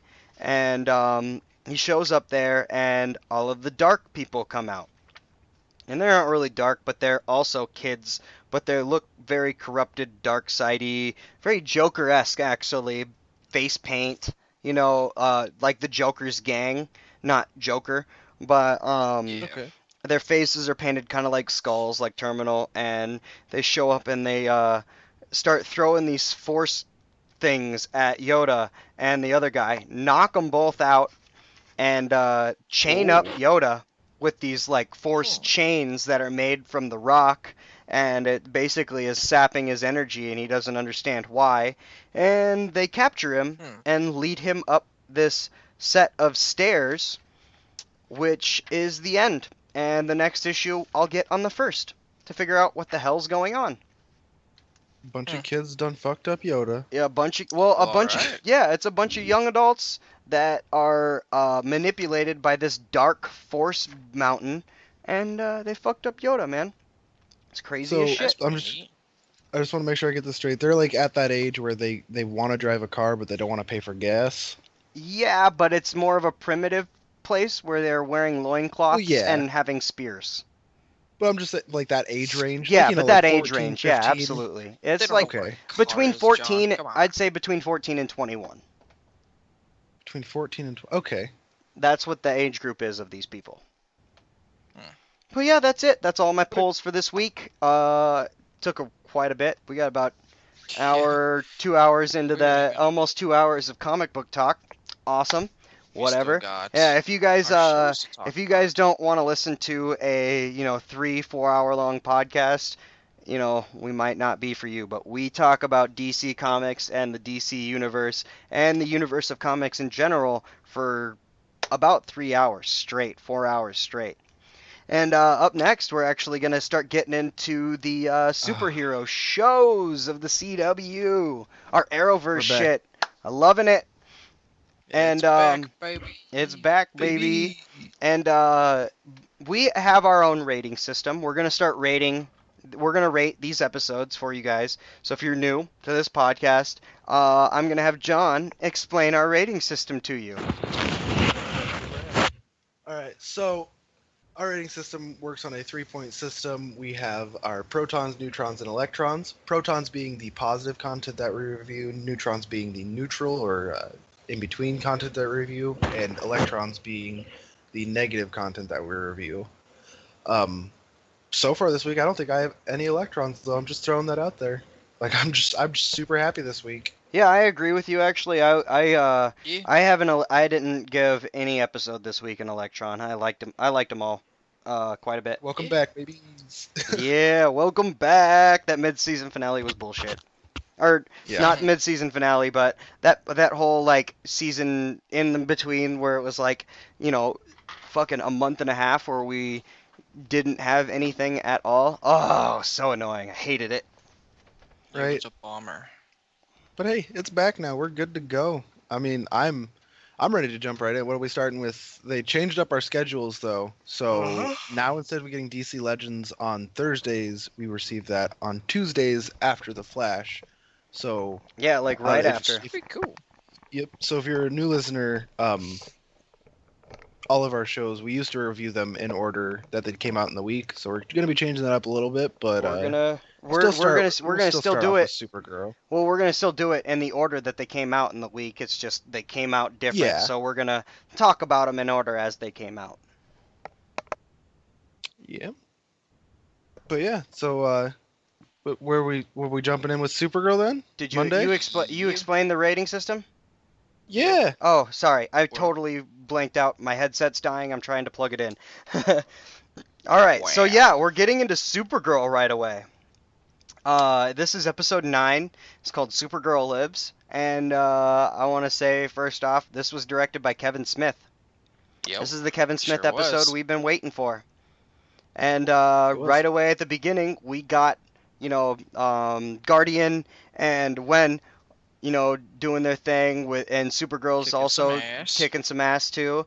But then Wen gets his ass kicked. I He's actually all butthurt about it too. so Zach's usually our like names guy, but the actor that plays when that situation played out, like he hit the perp with the door and then got punched in the face, I feel like how you'd react in that situation, but even if you're just acting, I feel like he did that really well. Like, Yeah. The looks that he gave. Yeah, and, like, he definitely the breathing. definitely looked like a bitch really well. Absolutely. Yeah. He did. I'm sorry, he did. He was Yeah. like, okay, I have a gun in my face. Like, no, don't, please, no. Like that. Yeah. I don't want to die. wouldn't want to die. Yeah, I mean, I any one of us probably would have done the same thing realistically. Oh yeah, absolutely. But like, I feel like he did that really well, and that just speaks like it spoke volumes for the episode, because a lot of the actors, they just were on point in this episode, and I thought it was just a great episode. Yeah, the actors that they got for this are really good, and now that it's being done and directed by the CW Kevin crew. Smith. No, just in general, the CW crew, and using CW, resources up in Canada, we're getting a way better season of Supergirl than we ever could have on NBC. So, I mean, it's been great. Yeah. Snapper Carr started off Yeah. this episode also. He was. Yeah. If I I ever love had a it. boss like that, I think I would punch him in the throat. But I like, love it. goddamn. I love it. He's kind of a douche. There is coffee and there is Danish. And the 5 is minutes more of peace and important to me quiet right you now. stole from me. I'm Yep. pretty sure. I'm pretty sure Tom has had the same thought process though. Like, there's Yeah. coffee and there is beer and then there's podcast. Yep. There's 3 things that I will do here. I need my caffeine, and then I need my burr, and then we podcast. Damn it. Those are the 3 things. As long as Tom can do those 3 things. And then right after that, we got Mon-El's new job. He showed up for his Working at first the- day. Yeah. Yeah. Called him sick the second day. Come on. Yeah, yeah. He didn't want to That overdo and- it. Okay, Yeah, but you don't here's wanna the thing. overdo it. So you know how like he was already bartending by the time she had showed up, Mm-hmm. and she Mhm. ordered a club soda, Yep. and he got that wrong. How many other drinks did he get wrong? He didn't even know what a club. He didn't even know what a club soda was. He's like, Yeah, what's he's it? like, "What What's a is a club club soda? soda?" Yeah. Not that apparent. Oh my But god. how many other drinks did he fuck up before he finally was like, "Oh, maybe I shouldn't don't be know. doing this"? The world may never know. Do they Yeah, not and offer then- like on-the-job training anymore? I don't know. I mean, it is So an I don't know alien if- bar, so I don't really know what the protocol is for an alien bar. But Yeah, I that's mean, true. what can you do? I mean, like, and then on his day off, he shows up at Kara's work for some reason, hitting on all the girls, and then Kara, was like, well, I'm gonna go on that missing persons report because we got that snapper car and the girl Izzy.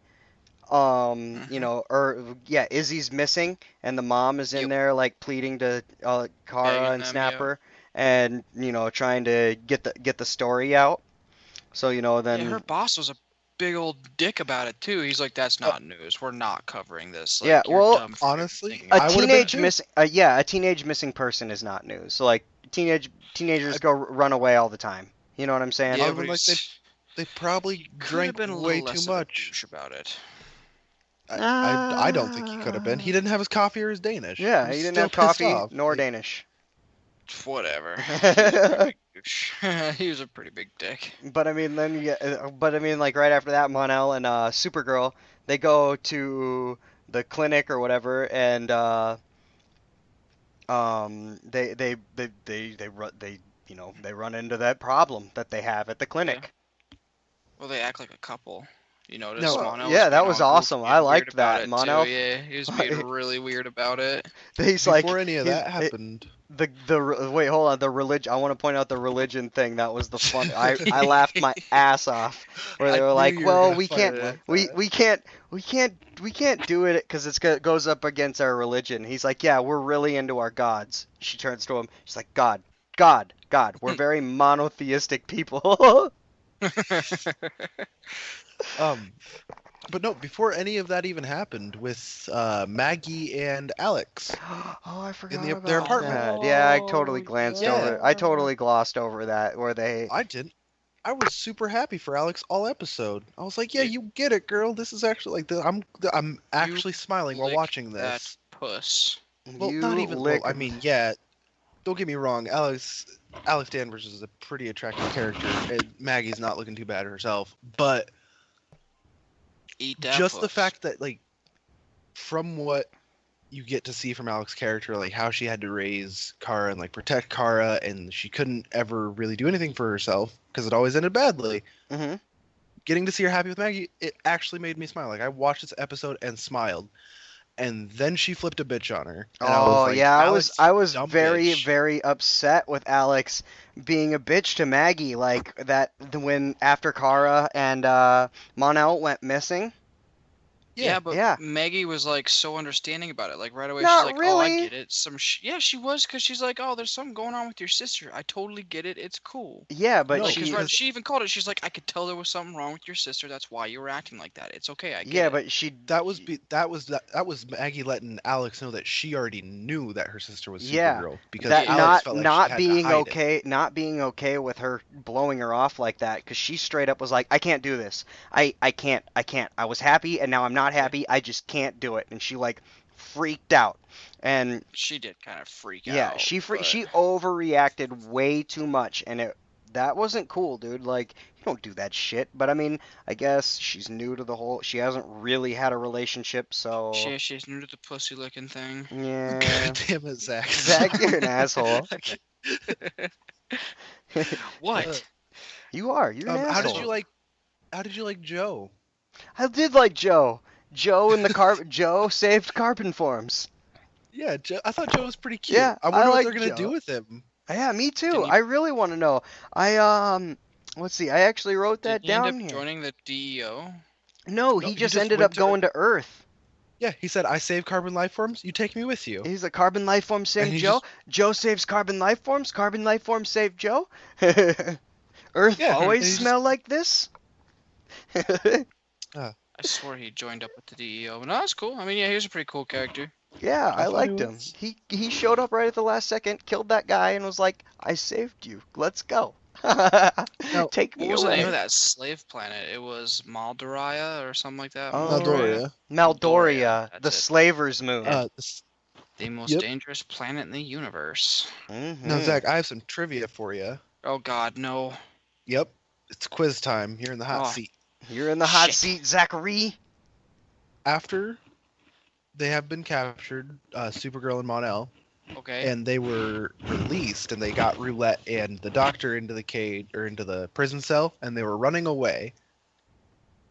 There Well, was they were there was- bought first. They were Well, bought yeah, by the Dominator. they were okay. See, but my quick trivia was gonna be when they were running away, and Supergirl's doing that like 5-minute scene. I don't know how they stretched out 20 people running through a door for 5 minutes so Mon-El could look back at a Dominator, but they did. I was gonna ask you if you recognized the Dominator when Mon-El turned around. That's What the do one you they think- saved, wasn't it? I don't know. I don't think so. That's the one. That was the one that bought them, and I think that was Yeah. also the one that stopped them from shooting Mon-El. That was Yeah. Well, it 'cause was the same one. the one that stops them from shooting Mon-El. But what is Mon-El's connection to him? Because he wasn't in Heroes vs. Aliens. He had Yeah, nothing but to do with that. Well, see, this is the first time we've ever Well, actually even they seen were- the Dominators on this, like, in this dimension. Were they not Because we at saw the them beginning? on Earth 1. Were they not at the beginning where they were like, "We're searching for Mon-El of Daxam, blah blah blah." They got those two hooded people, and then didn't they have Dominators with them too, or at least one? I don't think so. No, I think that was at the The very Dominator end. was just the one that with the said hooded he's guys. not to be harmed. Yeah. Oh, okay. When I they were thought running away. I thought a while ago. Remember back about a month and a half ago, 2 months now. We had a scene where there was a ship of aliens looking for Mon-El. You remember that now? I don't remember. It was a that. callback a long time ago. Now, I thought that there was a Dominator with them, but if you guys can't remember it, that's fine. We'll move on. So you might well- be right, but I don't remember, unfortunately. I'm just trying to figure out what Mon-El's connection to the Dominator. Because if they don't want to kill him, like, is it because they respect him from like protecting the royal family at Daxam? Does he have like some sort of connection with them? What's going He's on the with that? Prince of Daxam, isn't No, he? he was the bodyguard of the Prince of Daxam. Oh, gotcha. Yeah. Okay. And I wonder. what? Well, they might flip it on you. They might come out and say he was the Prince of Daxam. Because you remember when No, because he he said was he didn't. explaining his What? he was explaining his origin. And he said, the prince tricked him and got him into the ship and then sent Mhm. him off, right? Mm-hmm. Well, in this Mhm. episode, if you caught my ear because I was like, wait, I thought he respected the prince. He said the prince was a deplorable person. Yeah. Well, he said Like, he didn't he like- said he respected the prince. He worked for him, but he did have some he didn't like a lot of the things that the prince and Daxam did. He didn't like, because he was like, Daxam buys slaves here. And they're like, oh, she was like, oh yeah. Well, she's like, I didn't actually approve of everything that happened on Daxam. I'm trying to think though, what if he actually is the prince? He's just trying to tell people that he wasn't that way. That'd Could be be a a neat twist. possibility. It could be a possibility. But I don't know. Yeah. So we already talked about how Roulette showed back up and she got into the slave trade game. Yep. And then we haven't talked about that red sun though. That's on Maldoria. That's right outside of Maldoria, and that's why they got captured in the first place. Because Yeah, the she red didn't have sun powers. sapped their powers, and they didn't have no powers. And she fucking decked that one guy, and she started bleeding, and got hurt when she punched the one alien. That's when we find out that Maldoria has a red sun. hmm Which I'm sorry. I really like the actors that they portray, or that they picked for these roles in these shows. But when they get trapped and like the gate shuts off and Mon-El turns around, he's like, "Well, who's gonna help us now?" Like it's just so, like that's so forced. Well, yeah, Like, but he it is also was. supposed to be that douchebag guy. Who's gonna help us now? Like, And then, But no, so it's cutting back and forth here at this point in time in the episode, right? Where we're getting scenes from Maldoria, and then it cuts back to Earth, and we have Wen having his little mental breakdown from when Guardian showed up. He's like, hey, there's this thing that's going on. Can we go to it? And Wen has this fucking, like, whiny brat Wen's breakdown. Like, no! Yeah. I'm You don't scared." come here to check on me. You just want to do work, blah, blah, blah. Yeah, that kind of thing happened. Yeah. Yeah, I don't know. That I was like, oh, why is Wen got to be a little bitch? But then he redeemed He himself, of was, course. too. Yeah, it was kind of like a little too much, don't you think? Yeah, he got pep talked up though. Yeah. See, Yeah. I think after, like, when he was reacting, like, by the lockers, that was a little much. But, like, his initial reaction to the situation was perfectly acceptable. His later reaction to the situation where he was actually out in outer space and he's just chanting to himself, he's like, I'm not a red shirt. I'm not a red shirt. I loved that. I thought that was the funniest shit. Yeah, that was acceptable. But, like, blowing up on James Olsen by the lockers, like, that was just like, come on, really? Yeah, that was a little too much. It was not his fault. Yeah, exactly. It wasn't. He saved your fucking life. Don't do that. All right, so I got a bit of trivia for you. Well, not trivia. I got a little bit of I don't know, just a little bit of information. Brainstorming? A little information, not a Q&A, a little bit of information for you guys. All right, so fun fact. There you go. This is a fun fact. The girl that ran away, Izzy. Yep. That's Harley Quinn Smith. You think so? I know so. No, that's like that Kevin Smith's actress. daughter. That's Kevin Smith's daughter. The girl who plays Izzy. Yeah, that's Kevin Smith's daughter, Harley Quinn Smith. That's cool. A little bit of trivia, or a little bit of fun fact for you. He now has thrown Jason Mewes and his daughter Harley Quinn into the Arrowverse and has made well. Jason Mewes, they didn't call him Jason Mewes, but he definitely acted like Jason Mewes. And obviously Harley Quinn isn't Harley Quinn because she's Izzy. And did you guys notice? I noticed. But did you guys notice that she's not that good of an actress? Yeah, I think that's why they kind of just had her play a I'll say it was kind of a C-list B-roll, character. though. Yeah, she was but I just mean, even a at the damsel end, in even at the distress. end when she got saved and the mom and her went up to each Were other hugging, and they were hugging, and, like, and it was it just looks that. like she was awkward. laughing. Yeah, it was just Yeah, it was weird. just that horrible scene where Harley Quinn couldn't act and the chick that played the mom couldn't act, and it was just like, ooh, this is kind of cringy. I don't know if but whatever. As I was watching that, like, I swear to God, go back, slow down, look on her face. It looks like she's laughing, not crying. I thought so too, because her face got super beat red, and I didn't notice that, but yeah, like, it was Goddamn. bad, dude. Like, don't get me wrong, love Kevin Smith, but I haven't even seen Yoga Hosers. I haven't either. My sister watched it. She said, watch heard it it was once, bad. never watch it again. interesting. All right, so getting back to the I'm not a red shirt, I'm not a red shirt, I'm not a red shirt. We had you notice that when the alien actually that showed up, that gave, that was the Wen's new test or whatever, flipped Wen around and punched him square in the same eye he got punched in earlier in that episode. Already black eye, got hit in it again. That's How gotta bad hurt. yeah, exactly what I was thinking. How bad do you think that fucking shit would have hurt? Especially an alien. Like, we don't know how strong this alien is, you know what I'm saying? Like, fucking decked him in his eye. Well, Yeah, I mean, he got back, he grabbed a rock and beat the fuck out of the motherfucker. He so. did. Well, I mean, it And was he- either that or die. Yeah, so, either that or I'm gonna be the grab red the shirt. rock. The red Yep, shirts always right? die when they go to planets.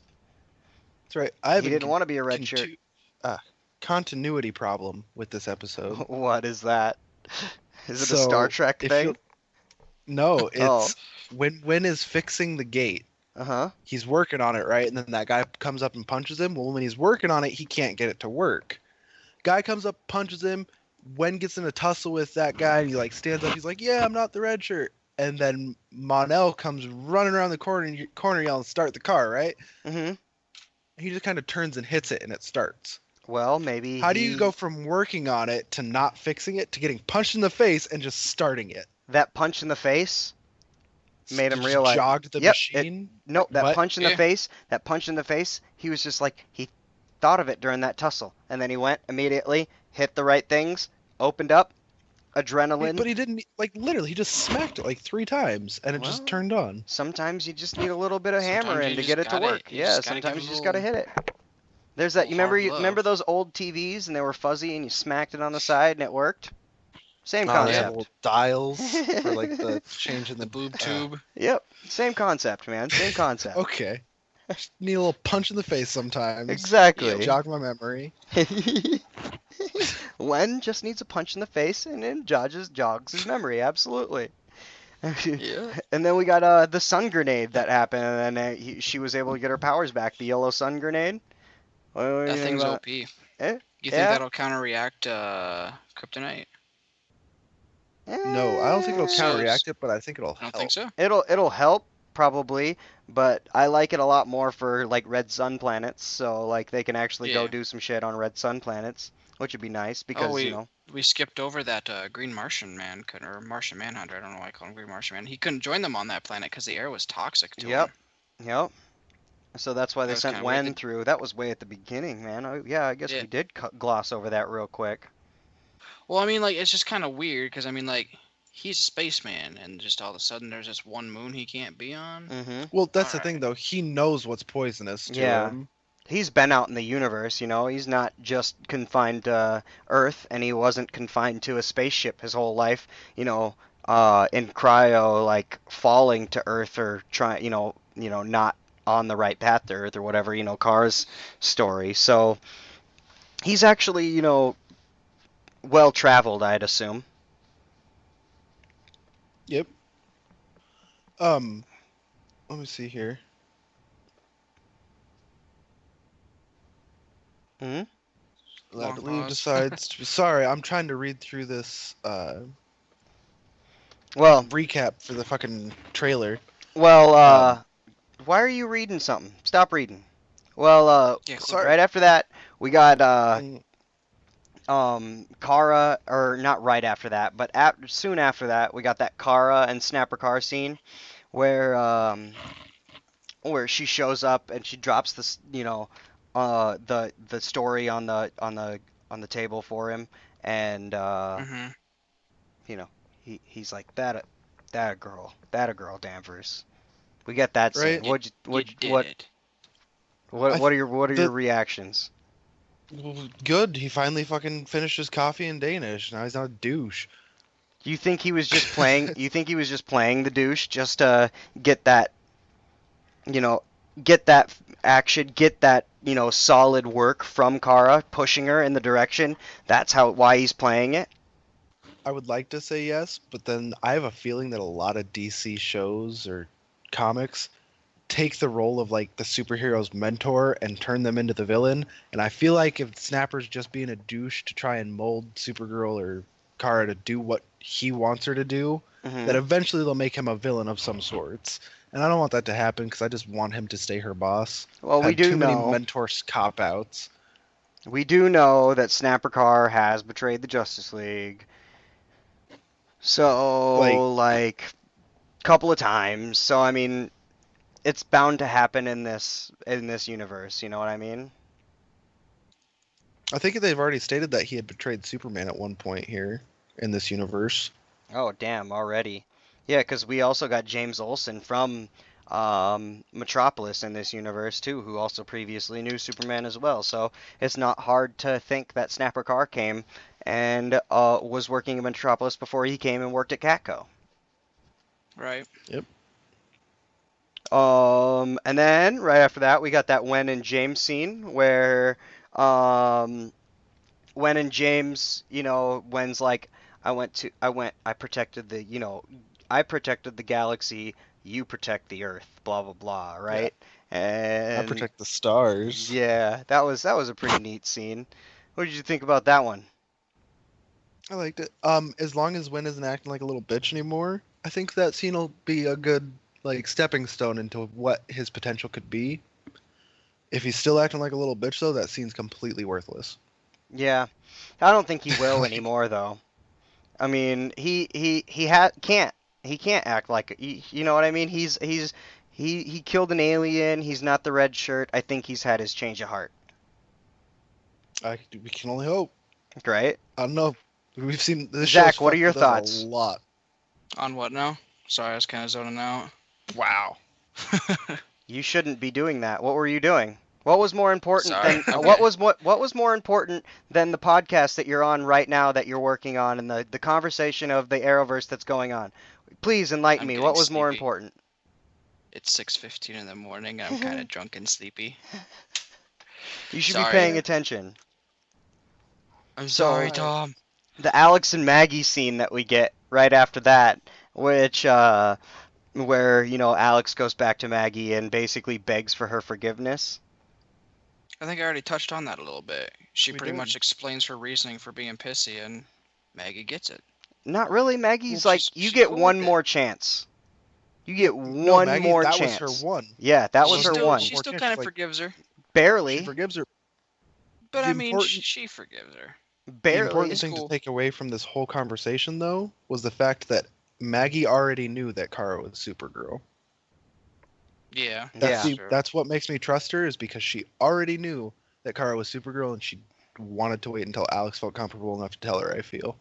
Which Alex never really did, but she was finally like, hey, listen, I understand. You've got shit that you got going on. Can't keep me out of it, though. Mm-hmm. Right. So I think their relationship's going to be a little more stable. If not, I'm still hoping on that, like, 20% chance that we get a Sarah swoop in, but... Yeah, You know. right. That ain't gonna happen. You never know. And then we get the Kara and Mon-El scene, where Mon-El shows up and he's like, I got club soda. I finally figured it out. I figured out what club soda was. Kudos to him, because either he really wanted to figure it out, or he really wanted an excuse to go over there. He wanted Probably an both. excuse to go over there for sure. Because right when he sat down on that couch, Kara put the blanket on, and he grabs the blanket, hesitates a little bit, and then he goes, fuck it. I'm throwing it over me too. And then they both are sitting under this blanket flirting with each other. So he knew He what was he was so- going over there for. He is He trying. had an angle he was working. Yeah, he's trying for sure. And It then, was like so 8th grade cliche. yeah. And then he confesses that he wants to be a superhero, and he wants the whole outfit and everything. What do you think we're gonna get? I don't know. We'll find out Tuesday. I don't want, because I have a feeling if I I honestly say didn't think something about on it, that's what they're gonna make the next CW like live action show for, and I'm gonna be so mad because it's not Green Lantern. I swear to God, if we get a Supergirl spin-off show, I'm gonna be so pissed.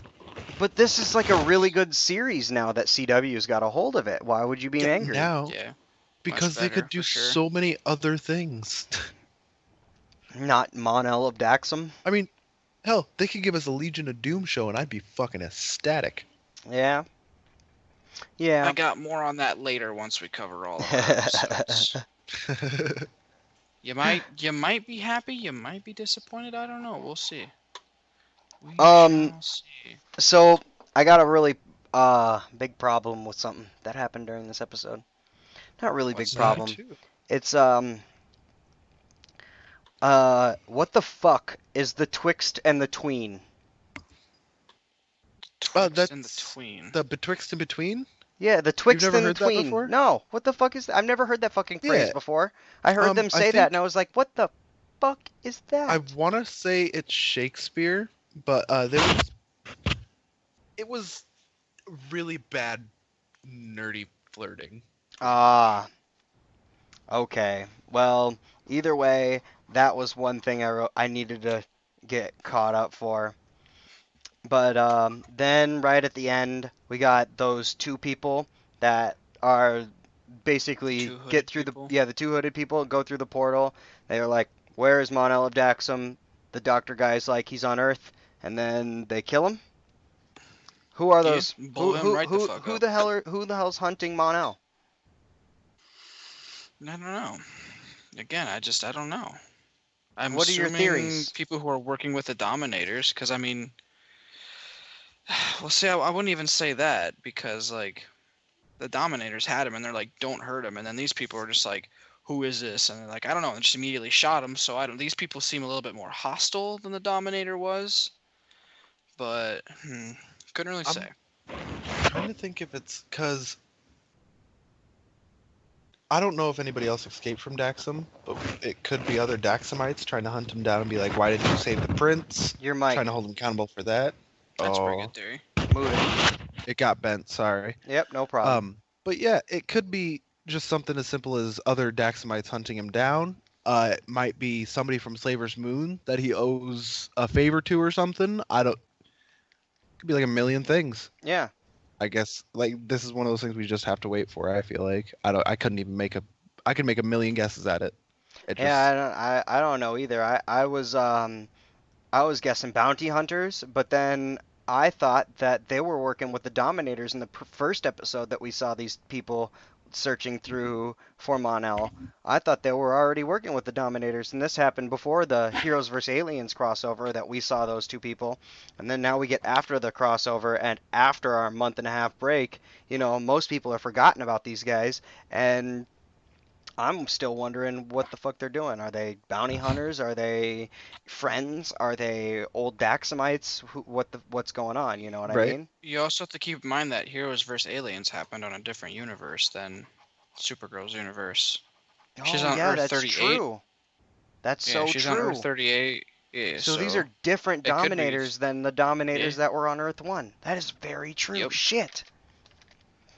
All right, so I'll hold it. Oh, I'll save it. are you guys done? Or because I'm done with Supergirl after that, I want to rate it. Yeah, we can anything rate else it. you want to talk about? I do have some news on it, but it's kind of like Oh yeah, you can overall save that. CW news. I'll save it for the end. All right. Okay. John, what's your rating?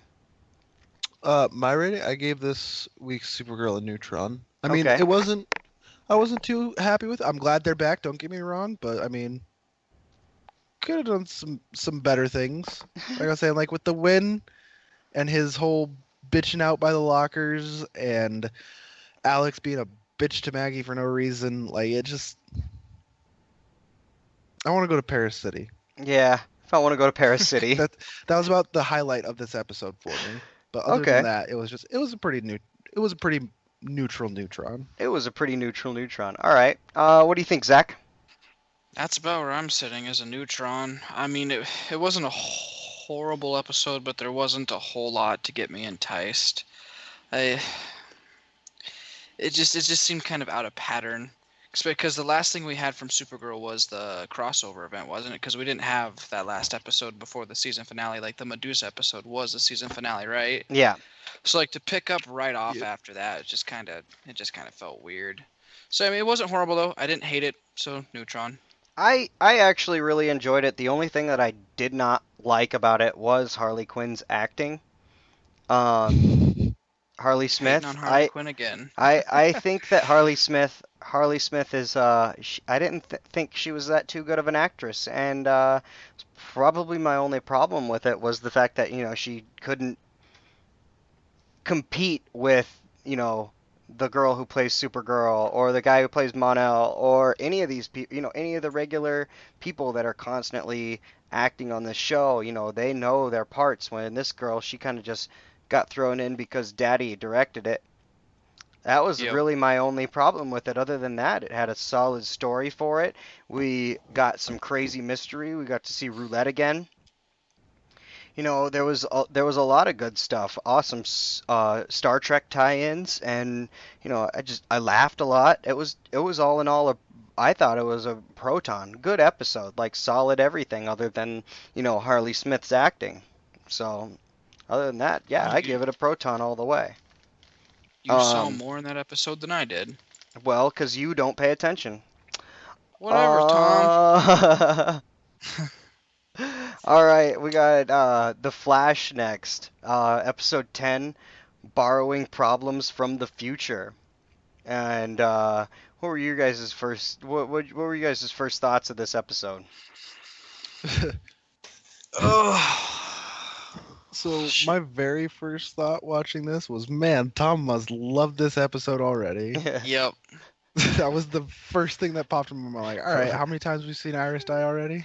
She died 3 or 4 times in this episode. I was all right. I was like, okay, We saw the okay. death scene a lot. Yeah, we did. Yeah, we did. I was all right with it. First thing I thought was, because I totally glossed over that. I wasn't going to write anything about Iris dying. I feel like the last few episodes of the podcast that we talked about the Arrowverse, I may have bitched a little bit too much about how much I hate Iris. And, I might be a little too heartless by saying I don't care if she dies. But, so I just glossed over it. I didn't write anything. I wasn't going to say anything about that at all. And immediately I was like, Kid Flash is pretty badass. I like it. I like it a lot. I like the Kid Flash that they're doing, and I'm really digging it. That's literally my first thoughts of this episode, because I wanted to gloss right over the Iris dying stuff. Yeah. Mm-hmm. Sure you did. No, Kid Flash, yeah, I can understand where you're coming from. I I feel like like Baron Kid was Flash. being a huge dick to him this episode, but Well, yeah, but, Barry was under a lot of stress. he was under a lot of stress. He, is trying to deal with his girlfriend might be dying if, the timeline works out the way he saw it. So the first thing that popped into his head was, let Plunder leave, and maybe we can change a little bit of the top timeline. Which it did, because instead of Barry catching Plunder, Kid Flash caught him. So, it did change a little bit. That's what we saw when they vibed into the future, and we saw HR there with the sniper rifle. That little bit roof. changed. Yeah, that little bit changed from just Kid Flash catching Plunder. So, when we get into later on on this episode when we talk about it, when we get into it, but yeah, they're gonna do some shit to actually change it. And my original theory, where I was hoping Iris died, I don't think she's gonna die anymore. They're gonna stop it. I think he's gonna do. They're gonna do a whole bunch of stuff to change the future, but she's gonna die a different way. I think somebody else is gonna die.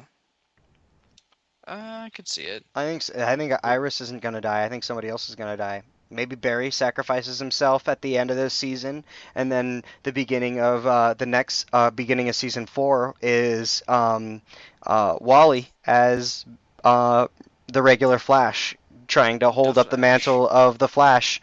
You know what I mean? Yeah. That's realistically my overall major theory. It's gonna change eventually, but right now, as of right now, that's what I'm thinking of. Wally in most Flash iterations usually becomes the Flash, doesn't he? Yeah. Eventually. Yeah, in the Justice League cartoon, that's Wally West as the Flash. So. Yep. Absolutely. What about Caitlin Snow? She has those cuffs on still that are is keeping Killer Frost at bay, and they keep dying and shit. What are you thinking? Give me your thoughts. Juice. I thought she was gonna out of power. Yeah. What are your thoughts? Kill Julian. You really thought so? I thought so, because when she walked in there, she's like, "Hey, will you help me?" And he was a complete dick to her, and she started "Oh, wait a minute, yeah, I'm about to have a moment." Mm-hmm. Well, they were flirting at the Christmas party. She was all over his nuts. Yeah. So that's why I didn't think anything of it. I thought she was just gonna go in there and ask him out on a date or something. Honestly, that's realistically what I thought. But then she went in there and was like, "Help me get rid of my powers." Right.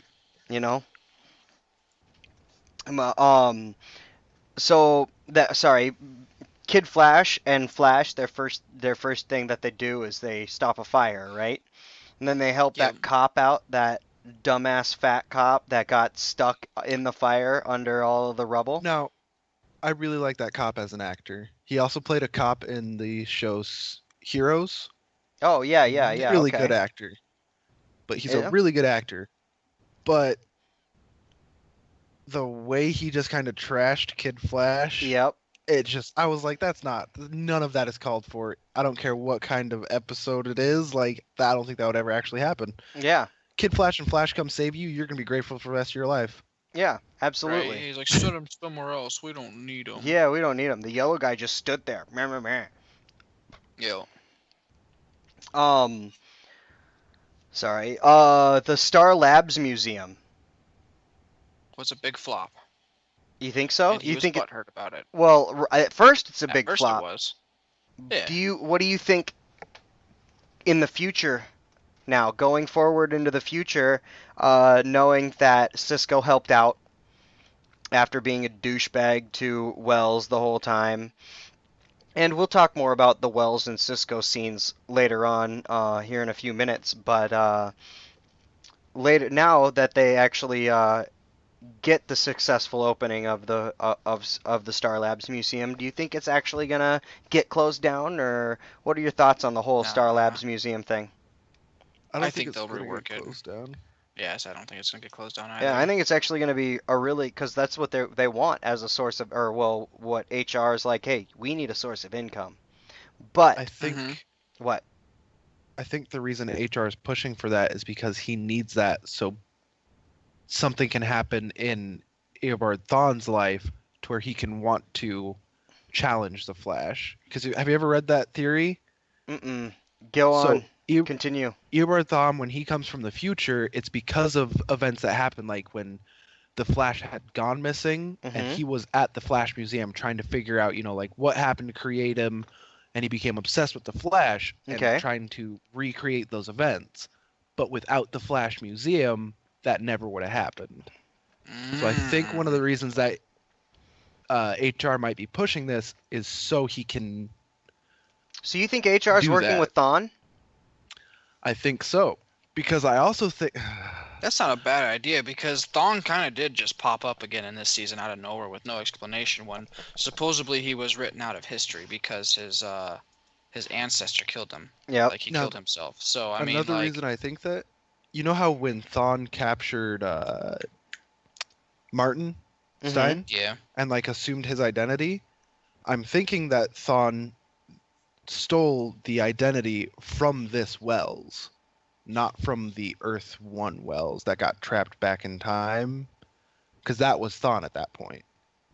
Right. So I'm thinking this Wells came to the Earth, Reverse Flash then came back in time from wherever, stole that Thawne's identity, and then went back in time again to create Star Labs 2.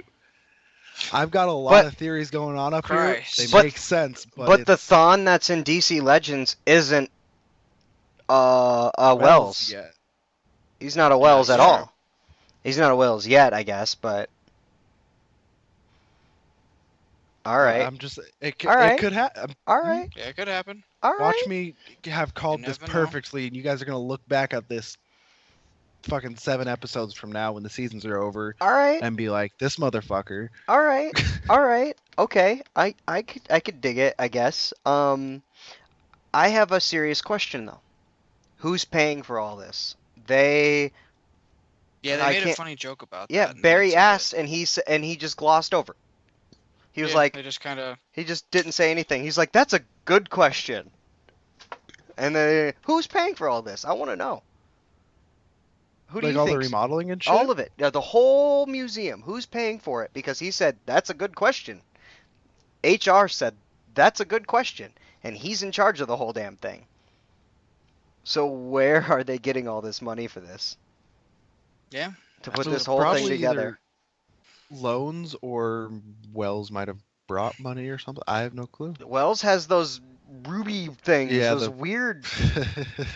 weird things. Yeah, we already know Wells's money is no good here because he was like, I can't buy coffee. You need to go buy coffee for me. Speaking of which, he drinks a lot of coffee. Yeah. Cappuccino? Yeah, he does. Cappuccino? I guess I'm going to double fist him.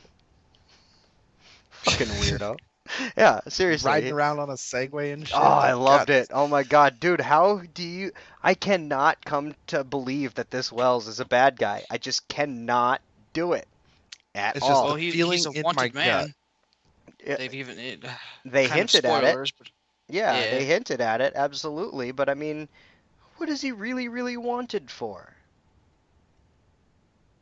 I think the reason I don't trust this Wells very much is because I really like Cisco as a character as well, and I trust Cisco's judgment. Cisco's been right about a lot of shit. Now, given he's been wrong about some shit, Mm-hmm. but generally Cisco's pretty on point, especially with like his like names and whatever. Whatever Well, Cisco does, he's usually pretty right. well, he does Yeah. come back in the end, and he actually helps out Wells. So, you know, I don't think he does that for Wells though. I think he does he that does so they that can for have it come Barry in the off of it. timeline. Yep. Yeah. Yeah. All right. So, Julian gets asked to be on Team Flash. What do you guys think about it? I think I Kate should have asked Go ahead. first. Yeah, should have asked first, but now that he actually, since we've already gone through it, at the end he does get accepted, into Team Flash. Accepted into Kid Flash. He gets accepted Sorry. into Team Flash. So, are you guys liking it? Because I know I'm liking it 100%. Because I remember saying a couple months ago that I was actually really pissed off finding out that Julian actually was Alchemy. Because I was like, damn it, Julian was such a good character. And now that he is officially Alchemy, they're just gonna kill him or write him off, throw him in he's jail, got whatever, and that character Julian is no more, and they're not gonna be able to use this really awesome character. You know what I'm saying? And now that yeah. they, liberated him from Savitar and Alchemy, his alter ego, He he has a actually chance to can, redeem yeah, he has a himself. chance to redeem himself and be a good guy. Now, my saying that, what are your guys' thoughts Sabotage. on him becoming part of Team Flash? I'm for it, but with what we've seen from Barry running into the future, Saboteur might come back, and if Saboteur comes back, that means Alchemy comes back. So Not we have a necessarily. We problem. could get a different person who wields the Philosopher's Stone. Not Julian doesn't have to have the Philosopher's Stone. Yeah, that's Now, true. what is he gonna do to help Team Flash that they don't already do though? He's He's a smart as researcher. shit. He's a Yeah, he's researcher. smart Yeah, as hell. he's gonna end up helping Caitlin try to figure out how to, reverse the Repress. Yeah, metahuman Versus thing. that was one of the now, headlines, though. We haven't talked about that. Yeah, well, Killer Frost still I at have all large. of the headlines written down. yeah. I'll get to the headlines for sure. Oh, When okay. we get to All the right. headlines, I'll Now, go over all of them. but back to the whole like Julian, like what's he gonna do? I Hmm. understand like he's super smart and he's trying to help take Caitlyn's powers away, Yeah. but kind of bouncing off both those ideas, like what Zach was saying with Savitar coming back and him trying to take Caitlyn's powers away. Soon as he figures out how to do that, say Savitar does come back and he does become Alchemy, what's to stop him from taking like Wally's, Barry's, just everybody's powers? So like, all right, nobody's gonna oppose me. It might be it could be metahuman based, like power removal, or it might just be like Killer Frost power removal. You know what I mean? Like there's a good possibility that it won't work on all metahumans. Plus, you also have to remember Wally might be able to have the Speed Force taken from him, but Barry has it like living in him. So even if it is taken from him, it'll come back Hmm. Yeah, eventually. it has before. Yep. You know what I mean? When Yeah. he took that injection or whatever, and it took all the speed force from him, and they gave it to, what was it? Was it Reverse Flash or was it Zoom. Zoom? It was Zoom, Okay, it was yeah, Zoom. at the All right. time. Yeah, so like we know that he can get the speed force back. For Okay. sure. All right. Fair enough. So Barry, he wants to know more about, time travel to the future. And Yep. he asked HR about one of his romance science novels. And this is immediately where I was like, all right, HR's cool as shit. Because he immediately, yes, I want to tell you all about my science novel. Yes, and he got super excited and he got down and sat down and told him about the science novel and went over how, the two different theories of, the future and how the future's set, whether it's, a set timeline or if it's always in motion. All right, now I want to throw this one at you guys. What do you think is which faction would you land on? I'm gonna John. land on the. Oh, Zach. Sorry. Assuming that we're picking between can you change time or time set in stone? Is that what we're picking between here? Did I get that No, right? no. We're No. oh yeah. Well, yeah, if you can I changed time. Sorry, not go back in time. I automatically thought can you go through time? I Like, think no, that happens in this universe, obviously. But yeah, can you I change say time or is it set in stone? obviously you can change time because you can run into the past and change it, and it affects the future. So what's stopping you from making changes in the present to affect the future from happening? Yeah, But that also doesn't answer the question to the fullest extent, because Yeah. even if you change the past, what's to say that that future that is happening isn't what you were always meant to happen, have happen? Like, that's what the whole debate is. That's why I like to stick by the whole time is just a big ball of wibbly wobbly timey-wimey Wibbly I wobbly think it's woo. ever stuff. changing. I think it's ever changing. Bottom line is what I was trying to get at. So I mean, Yeah. All I'm right. not exactly a scientist. I can't explain that. Go ahead, John. When HR gave that speech to Barry, Mm-hmm. that's what threw me. That's another thing that just throws me off about him. Like, I don't think he ever actually wrote a book. Really? I think he knows about Barry's life, and he's trying to get Barry to do the things that he needs him to do to get this museum to take off, to get Thawne to become Reverse Flash. I'm gonna be really mad if that's this cop out again. I Again. hate you for bringing this up because I don't want that to happen. I want HR to be a good guy. But it makes sense. If it It didn't does. make sense, it wouldn't happen. Okay, It but does it's not make going to sense, happen. Unfortunately, Okay. Okay. I see it happening. Unfortunately, I see it happening. Yeah. I know. I don't mean to. I Don't hope get me wrong. not. I hope I'm wrong. I want like some super curveball like Superman's dad or something. Trust I me. don't I know. hope you're wrong too. Trust me. Yeah, Trust I me. just- Trust it- me. it Trust me. just- I definitely hope you're wrong. I don't want you to be right at all. Ever. No Ever. matter what we're talking about. Your theory about HR and Thawne working together. I hope you're wrong. Me too. I really do. I honestly do, because I feel like that'd be another cop out of them using the same plot line 3 seasons in a row. Mm-hmm. Plus, I mean, Thawne's he's kind of off doing something else right now. You know what I mean? Like he's got his own agenda. Yeah, He's trying that's true. He's not really get the worried Spear about. of He's not Destiny really. to alter reality to just erase Barry from it. I don't know about all that because without Barry, he doesn't get the Speed Force. Or he But could I guess just with the alter Spear of reality Destiny, you to could just alter make- reality to give yeah. himself the Speed Force. Yeah. That's a good point. That's a good point. The possibilities with the Spear of Destiny are truly endless. Yeah, it is so true. It is so true. All right, so we talked earlier about Julian getting accepted in Team Flash, right? Or not getting Mhm. accepted, but they had that whole thing, and then they had the Team Flash meeting, whether or not they were going to accept Julian in. What would have happened if they were like, you know what, Caitlin, no, you can't fucking just ask people to Would join. have laughed.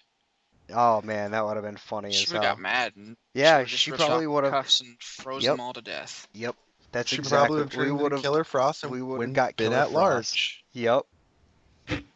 That would have been, and that would have been kind of cool. I'm not gonna lie. But you know, we as we know from the headlines, we can't let that happen. So, Right. I also wanted to point out a couple other really cool things. That we got the Seeker bullets that chased down Barry Yep. when he was fighting Plunder. Cisco was obsessed with those. Yeah, he was. He got that gun at the end, and I think that's gonna. This is my theory now. That's gonna tie in. They're gonna use those bullets somehow, or the technology from that Next gun. episode. So no, not even in the next episode. They're probably gonna use it for the sniper position that HR's in to help take out Savitar. Though they're gonna That's not a bad idea. they're gonna deconstruct that weapon and use that technologies to help them to when they encounter Savitar for the next time. That's my not thought. a bad theory at all. And then you know, then we also got Kid Flash capturing Plunder. Yep. We got Kid Flash capturing Plunder, and which has already changed the future. Yep. I had the goofiest smile on my face when that happened though, and he was just like, "Yeah, dude, I'm Kid Flash. What's up?" Okay, so I want to point out he said his name without vibrating his voice or his face. Yeah. Is that going to have a repercussion? Negative effect? Yeah, probably. Is that going to have a negative effect eventually? Eventually. You think that'd be one of the first things Barry taught him? Yeah, I think he knows how to do it. I think he knows how to do it. He just didn't, and he was just excited because, hey, I'm Kid Flash, I caught him, you know. I beat the bad guy. I beat the bad guy. Am I cool yet? So, so Barry finally shows Iris the future paper, and it's not written by Iris West Allen anymore, and he tells her the whole thing. I was like, finally, you actually tell her about all this. Why didn't she go regular Iris and freak out? Bitch mode. Yeah, but Iris didn't Iris, and she's actually growing as a person and becoming less of a bitch. Awesome. I can explain. Dick? Is it Dick? No, it's not Dick Is she Grayson. getting laid? No, is she getting laid? No. Is that the thing? Because that was my theory. She's finally getting laid, and she's becoming less of a bitch. Somebody tells you you're going to die, and you know that they're the only ones that can probably like 90% prevent it. You're probably not going to freak out on them. Like, you better not get me killed. No, you're probably like, okay, yeah, it'll be fine. We'll be okay. I promise. Just save me, please. Like, go to outer space. Savitar can't get me in outer space. So, did you guys catch how long we have until Iris dies? It was 4 months, wasn't it? Yeah, we got 4 months until Iris dies, guys. 4 months. Actually, technically, March something, she'll die. Yep. So, in 2 months, our time. 2 months our time, we're gonna get a dead Iris, maybe. Kind of excited. Actually, he'll make another Flashpoint. Yeah, so, I know. Looking through it, this is just a little fun. It's a flash fact. Yeah. Yay. Flash fact. Flash fact. The 17th episode of this season is titled Duet and is serving as a musical crossover episode with Supergirl and will be directed by Downs and is scheduled to air on March 21st, 2017. You bastard, that was part of the news I was saving to the end of the episode. The reason I'm bringing that up now, though, is because that's around the time that Iris is supposed to die. Yep, and we also, that has to do with the Music Meister, right? Yep, Music Meister will be the villain in that one, yep. Awesome. So that whole situation, like that crossover there, I'm assuming is going to have to deal with Supergirl helping them stop Savitar. That brings me to the first of the headlines. Gentlemen, the very first of the headlines that they're reading off was Music Meister gets a 6-figure book deal. So that is one of the things that they either got to change or figure out to help figure out, to get a different future set up. Luigi's opens after murder. You guys have any do you guys have any theories on that, or no? And just you're like, oh my god, I don't know what the fuck that means. Luigi's opens after murder. Yep. Luigi, I think like pizza place or restaurant. That's what I was thinking too. Yep, that's exactly what I was thinking. I bet you it's Killer Frost kills somebody. Right after that, the next headline after that was Joe West honored at City Hall. And then obviously we get HR turning, go, congratulations, Joe. What is he honored for? Catching the murderer at Luigi's? Catching the murder at Luigi's, that's my thought. And it was probably a mob hit at an Italian restaurant. Yeah, so these are all going to be connected somehow. Somehow. Well, except for maybe a couple of them. The next one we got was Killer Frost still at large. Now, I think that one is not going to happen. I think I don't that think so either. now that she got the snowflake necklace from Julian and Cisco, I think she might be able to have a little bit more control. But then again, we will see over the next coming episodes. The next one we got, the next headline we got was Star Labs Museum closes. We saw that devastating look on HR's face. It made me really sad.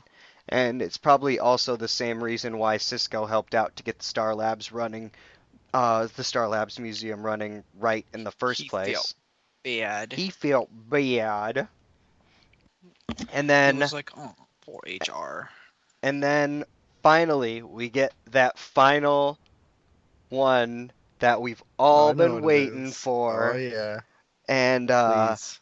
City still recovering following guerrilla attack.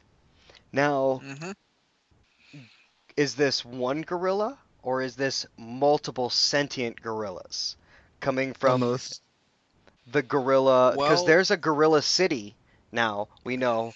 I don't know if you guys know, but I mean, that's where Grodd got sent to last as well. Well, now canon in the DC universe, I don't exactly know what Earth this is on, but canon in the DC universe, there is a gorilla city on Earth that is covered by magic.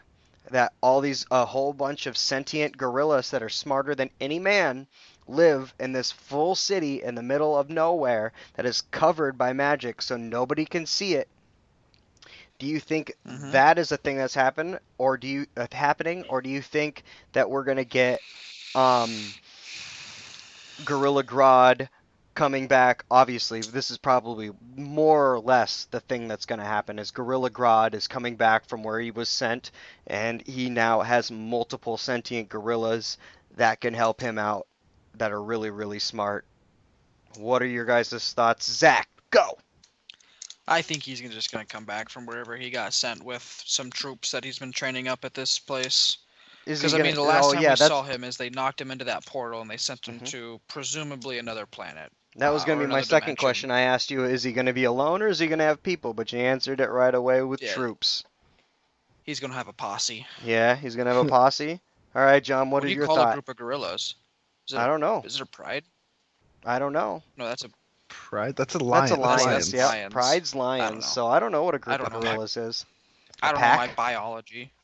John, what do you think's going to happen? I have a joke for you guys after this. After the podcast. But I think that it is going to be like a straight ape escape Gorilla Grodd in Central City.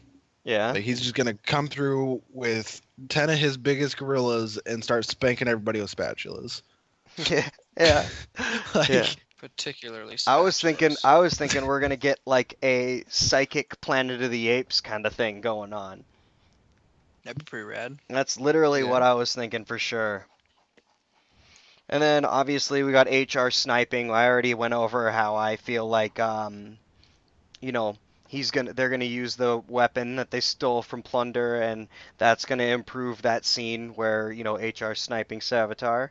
I know, John, you have a different theory about this HR sniping scene. What was that again you were telling me? I don't feel like HR was there to snipe. I think he was just there to case like Barry's and Savitar's speed. Like I said, I don't trust this HR in anything that he's doing. Like I trust none of his motives. So I don't think he's there to help Barry. I think he's just there of his own accord. Yeah. All right. Zach? Did you have any special theories about the HR sniping scene or no? Not really. I didn't have any theories that I come up with on the spot.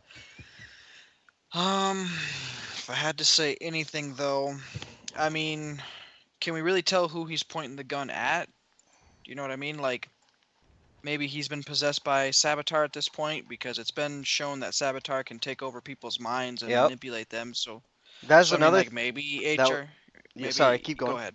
No, you go. I say maybe HR is a good guy, but he just falls under the influence of Savitar. Even I mean, it might be something like that. I was also thinking something along that. That was my second thought when I was like, this thought crossed my mind, and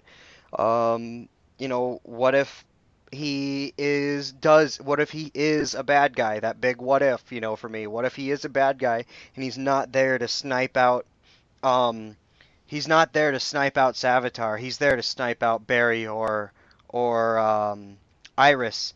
And the reason why Barry didn't notice him before is because he didn't go there to look for things before. He just got thrown there accidentally, and he automatically eyes got drawn to Iris getting caught, and he didn't look around.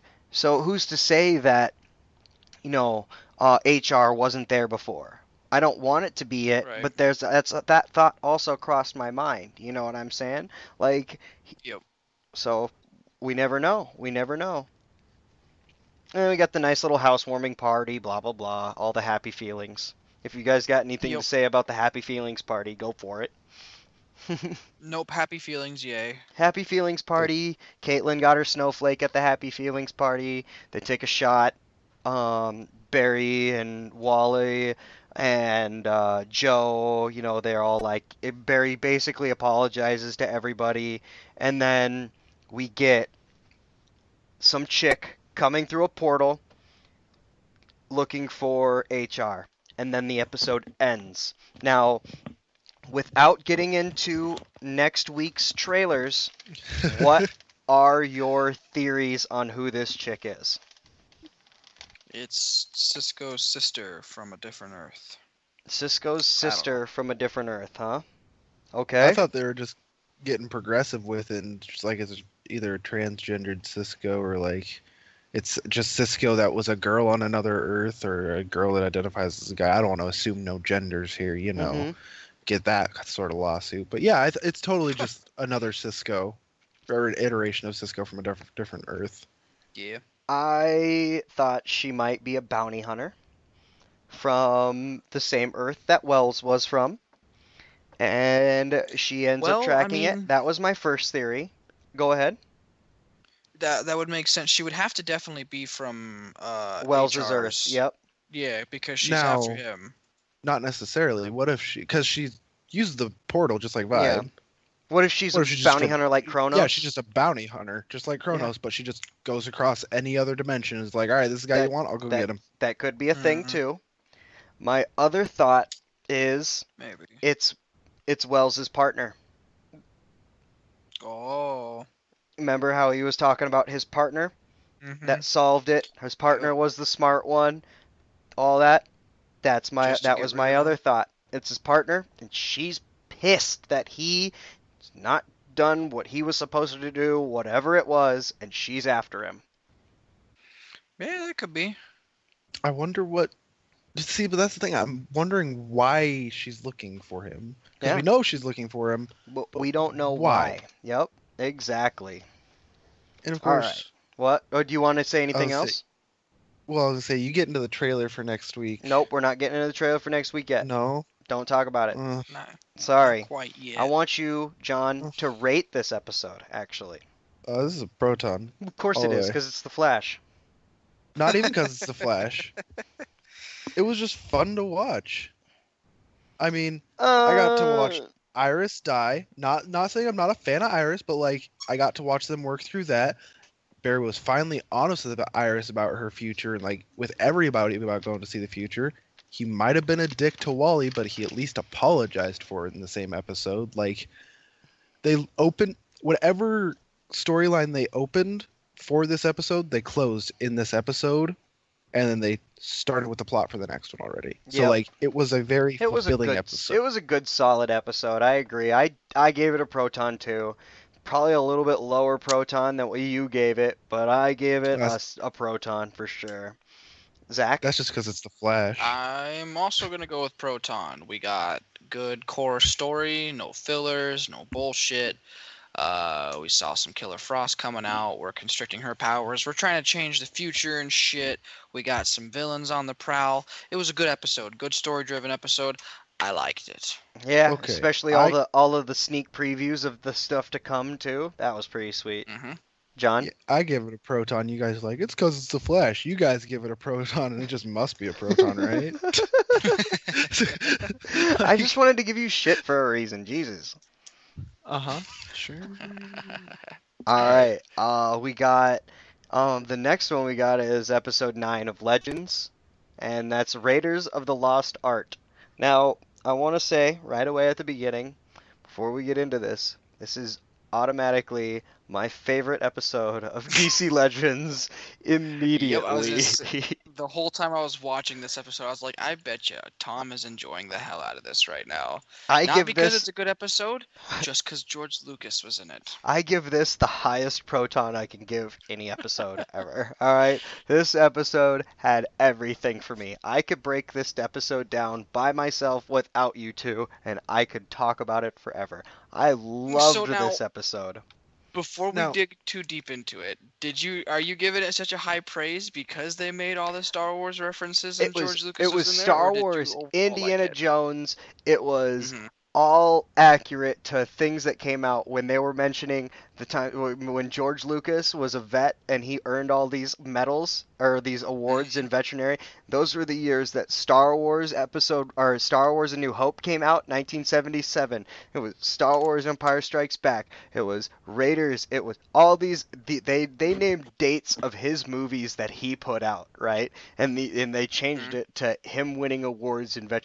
This was a perfect episode. We got everything. Historically accurate stuff. We got funny, the two PhDs on the team were losing their mind because of because their childhood hero didn't do something, you know what I mean? We got Rip Hunter back, and he's completely crazy. We got the Legion of Doom. We got the name Legion of Doom, gentlemen. All right? Now, Calling them that. I would like to jump on this bandwagon and be like, yeah, this was a great episode. I'm not feeling it though. What? Why? Go home. I You're was done. not. Go home. No, Go home. No, get me. You gotta stay with me Okay, here. Tom okay. got me actually super hyped because I had not seen this episode yet. And he was talking to me about it where he's like, oh, dude, George Lucas is in it. And, Ray Palmer starts losing his mind because he never saw Star Wars. And, Steele never saw Indiana Jones. And they just don't know what's going on. And it was just a good episode. You get Rip Hunter and George Lucas. But all I saw when I was watching this, I loved all the little Easter eggs that they put in here. But I just saw a bunch of plot holes. What was it? Like Bunch of buttholes. Rip Hunter, he's just apparently a guardian of the staff of Jesus. Well, he has a Holy piece. Spear? He has a He piece. has a fragment of it. Yeah, he has a piece of it. He's a of the guardian Spear of of the piece Destiny. of it. A piece of the Spear of Destiny, right? And then he shut down Gideon Yeah. so he could stop the time ship with this piece of the Spear of Destiny and the core or whatever that he grabbed, right? And those two things mixed together would have changed, sent him to a different time, and it wiped his memory. And now the fragments that are coming back, he thinks it's a figment of his imagination and starts writing the Legends movie. Yep. But why wouldn't he let the Legends know that he's a guardian of the? I don't. think Because he was kept all sorts of fucking supposed to. secrets from Yeah. him. That's definitely not something you He tell kept people. a Hey, I have room. a staff He that kept can rewrite reality. Then how the fuck He did kept a room full of... Eobard Thawne figure it out? Because Eobard Because Thawne Eobard's a smarty butt. is a smarty butt. Yeah. No, you just said it yourself. There's two PhDs on that team, and neither of them figured that out before. Do you They see were what I'm saying stupid by this whole plot episode. holes They that I'm didn't have seeing, though? PhDs this whole episode.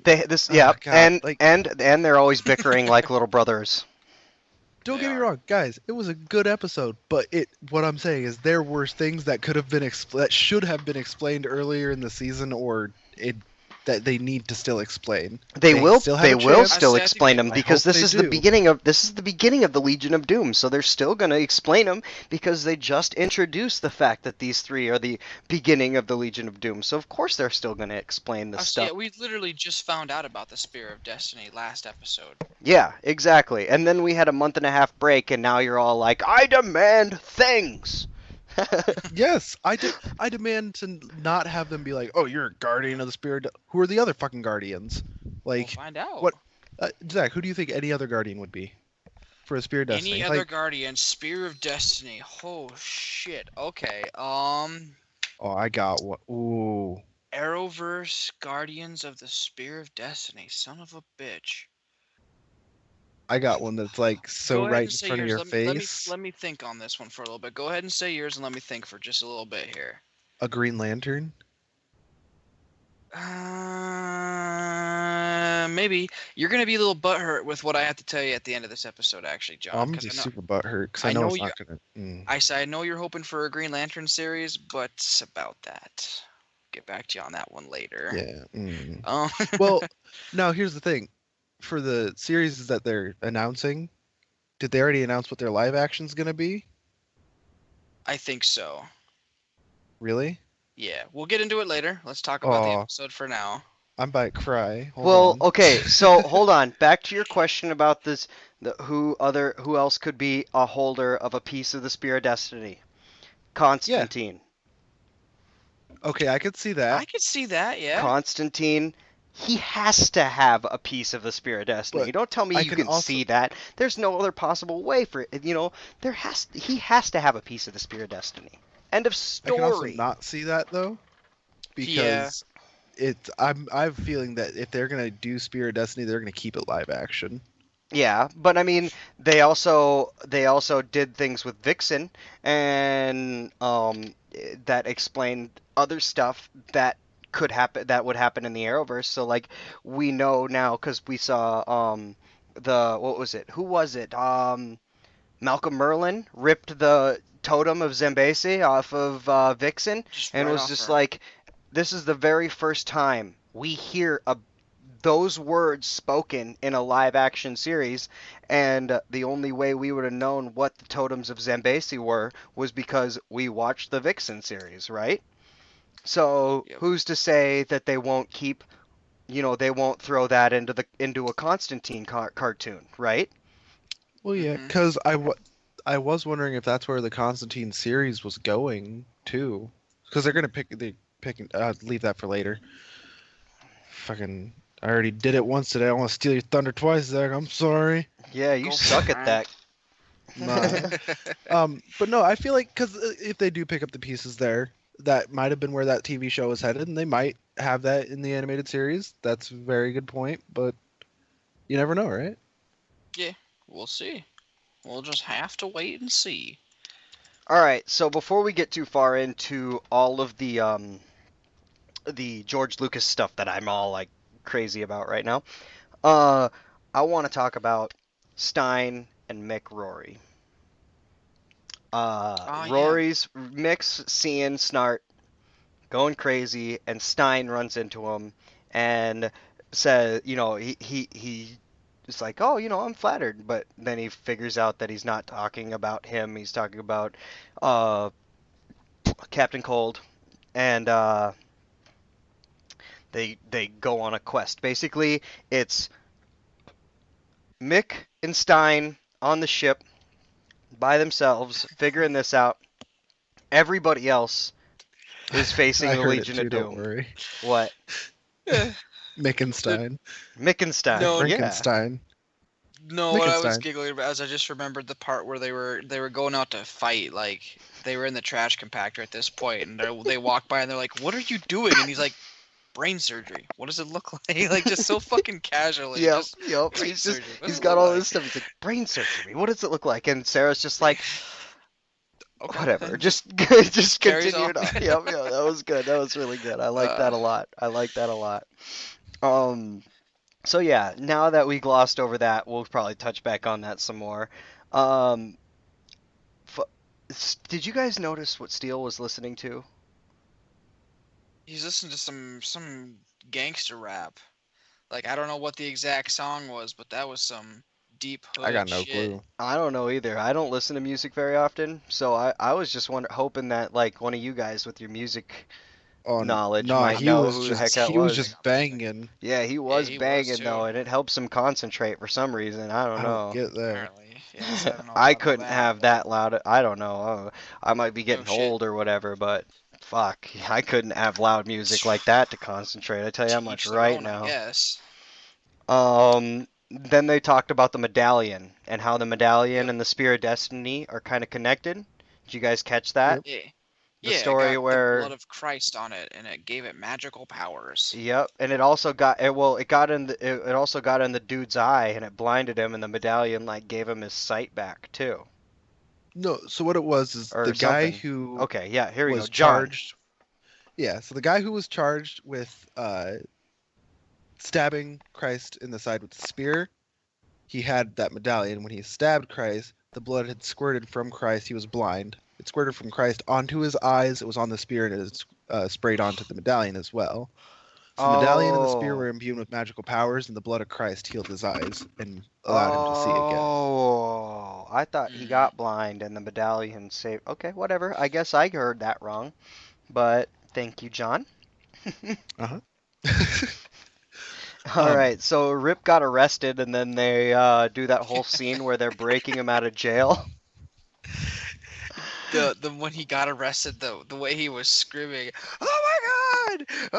Just the way he freaked the hell out. He does dude. that really good, doesn't he? He can change back and forth. That actor can change back and forth really good, and like play both sides of the coin very well. I like it.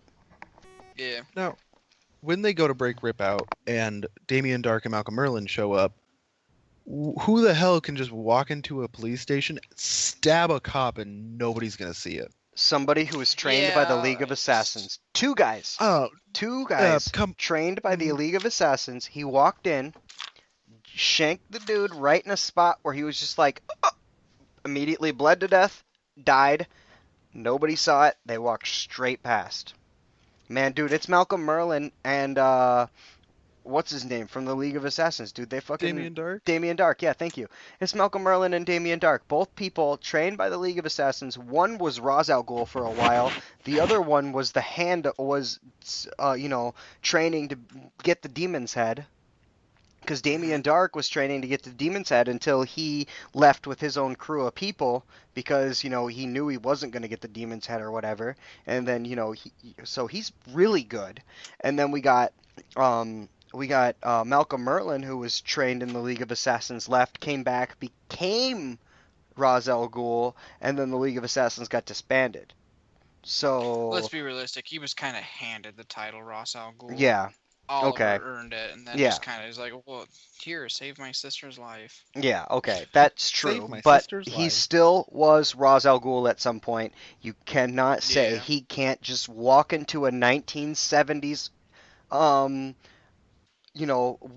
police station and get away with doing some shit like that. He is a trained assassin, and yeah, he could definitely. I can see him getting away with that. Why not? He's he's part of the league, But Rip gets broken out of jail. That whole sequence was really good. What do you have anything else you want to pick apart besides that? I could totally try to debunk for you there, John. I could pick apart I guess it is George Lucas was in the episode. It's only fitting that none of the fucking bad guys hit anything remotely close to a shot. Like, seriously, they're chasing him onto the wave rider. They missed every shot. Yep. I think they hit it a couple times. They did shoot George Lucas. That's what made him want to quit film school. No, I think that was straight up hit him in the arm. It was a ricochet that hit him. Yep. Ah, well. I thought he got fucked up. Yeah, I thought he got shot. He got straight fucked up. But that's what made him quit film school, and then, Ray and Steele started forgetting their PhDs, and they become dumb. And they give us what I like to call the George Lucas apparition. You've been waiting all episode to say that, haven't you? Maybe. You've been waiting all fucking week. Don't hate. He wrote that down. It's the George Lucas apparition. Yeah, absolutely. No, they save Rip Hunter, and they're in the Wave Rider. They end up getting captured. George Lucas gets captured with Vixen, Steele, and Ray Palmer while they're trying to convince George Lucas to go back into acting, or not acting, into directing. Mm-hmm. And they throw them all into the trash compactor, right? So super cool, of course. Star Wars, George Lucas, trash compactor. Yeah, I loved it. And then they did lines. There were lines from the trash compactor scene that were said in this. It was perfect. I loved every moment. I was like, oh, well, there's where George Lucas got his muse to do the trash compactor scene in his movie. Yep. It all comes back now. I thought that was a really cool scene. And after they get out of the trash compactor, George Lucas is like, "I will direct. Like I'm determined to direct now." And then they got their They get powers their powers back. back. Yep. That was. And I they mean, it get was a out. little cheesy. I get it, but I loved it because it was Star Wars, and I loved it. Now with this, you love Star Wars, so you know what a Wilhelm is, right? Yep. The Wilhelm scream. Yep. The Wilhelm scream. Yep. All right. When Vixen picks up Damien Dark after she uses that gorilla trinket and throws him, he has a Wilhelm scream. Are you fucking kidding me? Yeah. I'm not. It is I did not 100% catch that. serious. It's a That's Wilhelm awesome. scream, and that was my favorite part of this episode. I was like, no fucking shit. Mm-hmm. And then right after that, we get Thawne showing up. Yep. For the first time in a long time, Thawne shows up. What was he doing? Because even Damien and Malcolm don't know. They were like, "Where have you been?" So, what are your theories on what he was doing?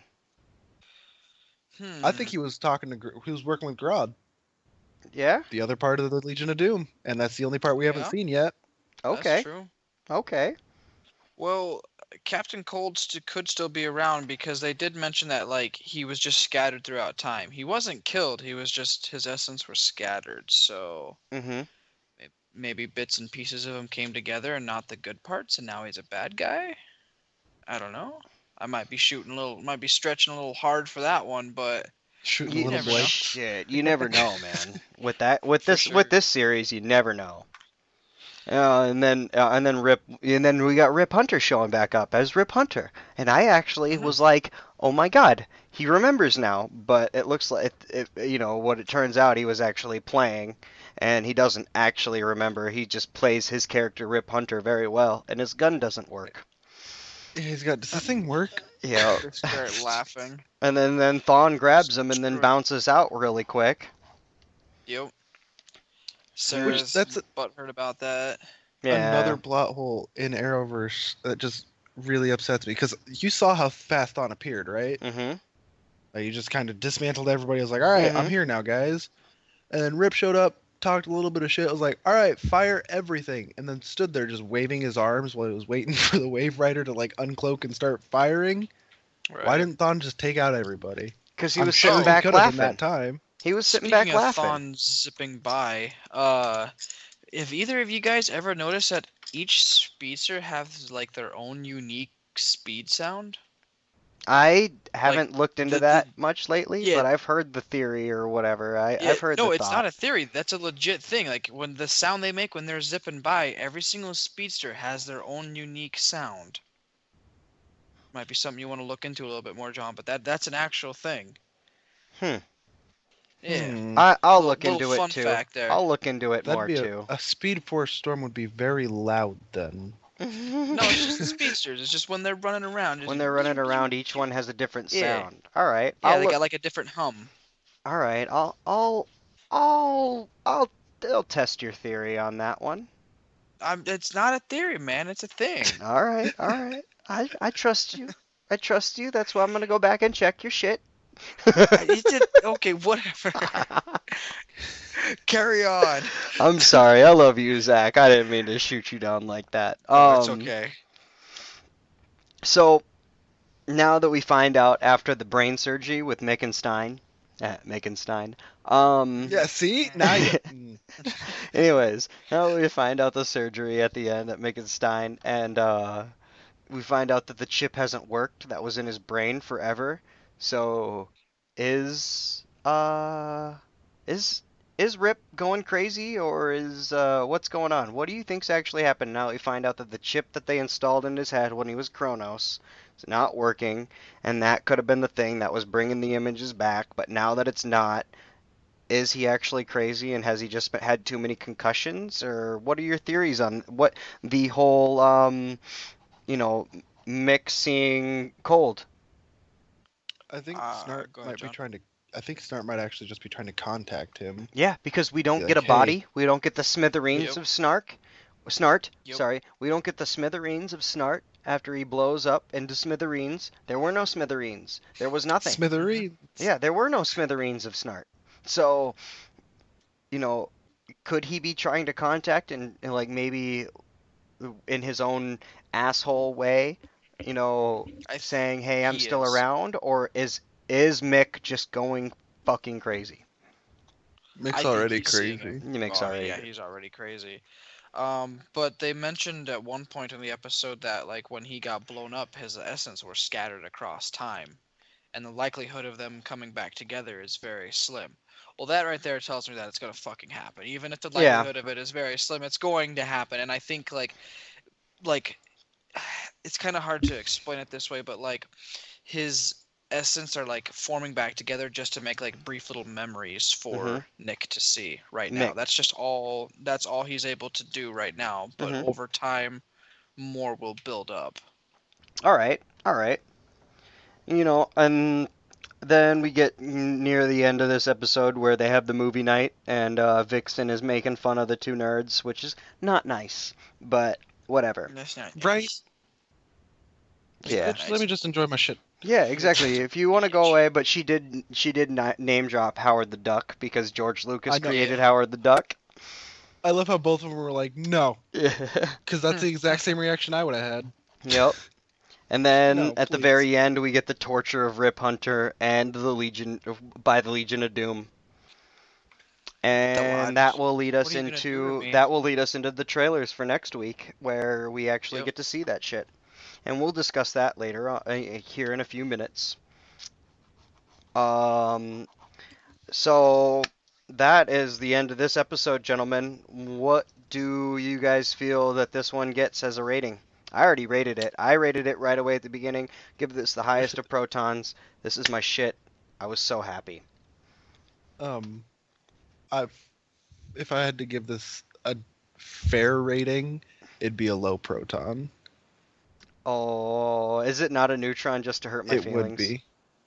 No, it's a low proton because like I enjoyed the episode. Or just to Don't not get me, I hurt might my not feelings? be like.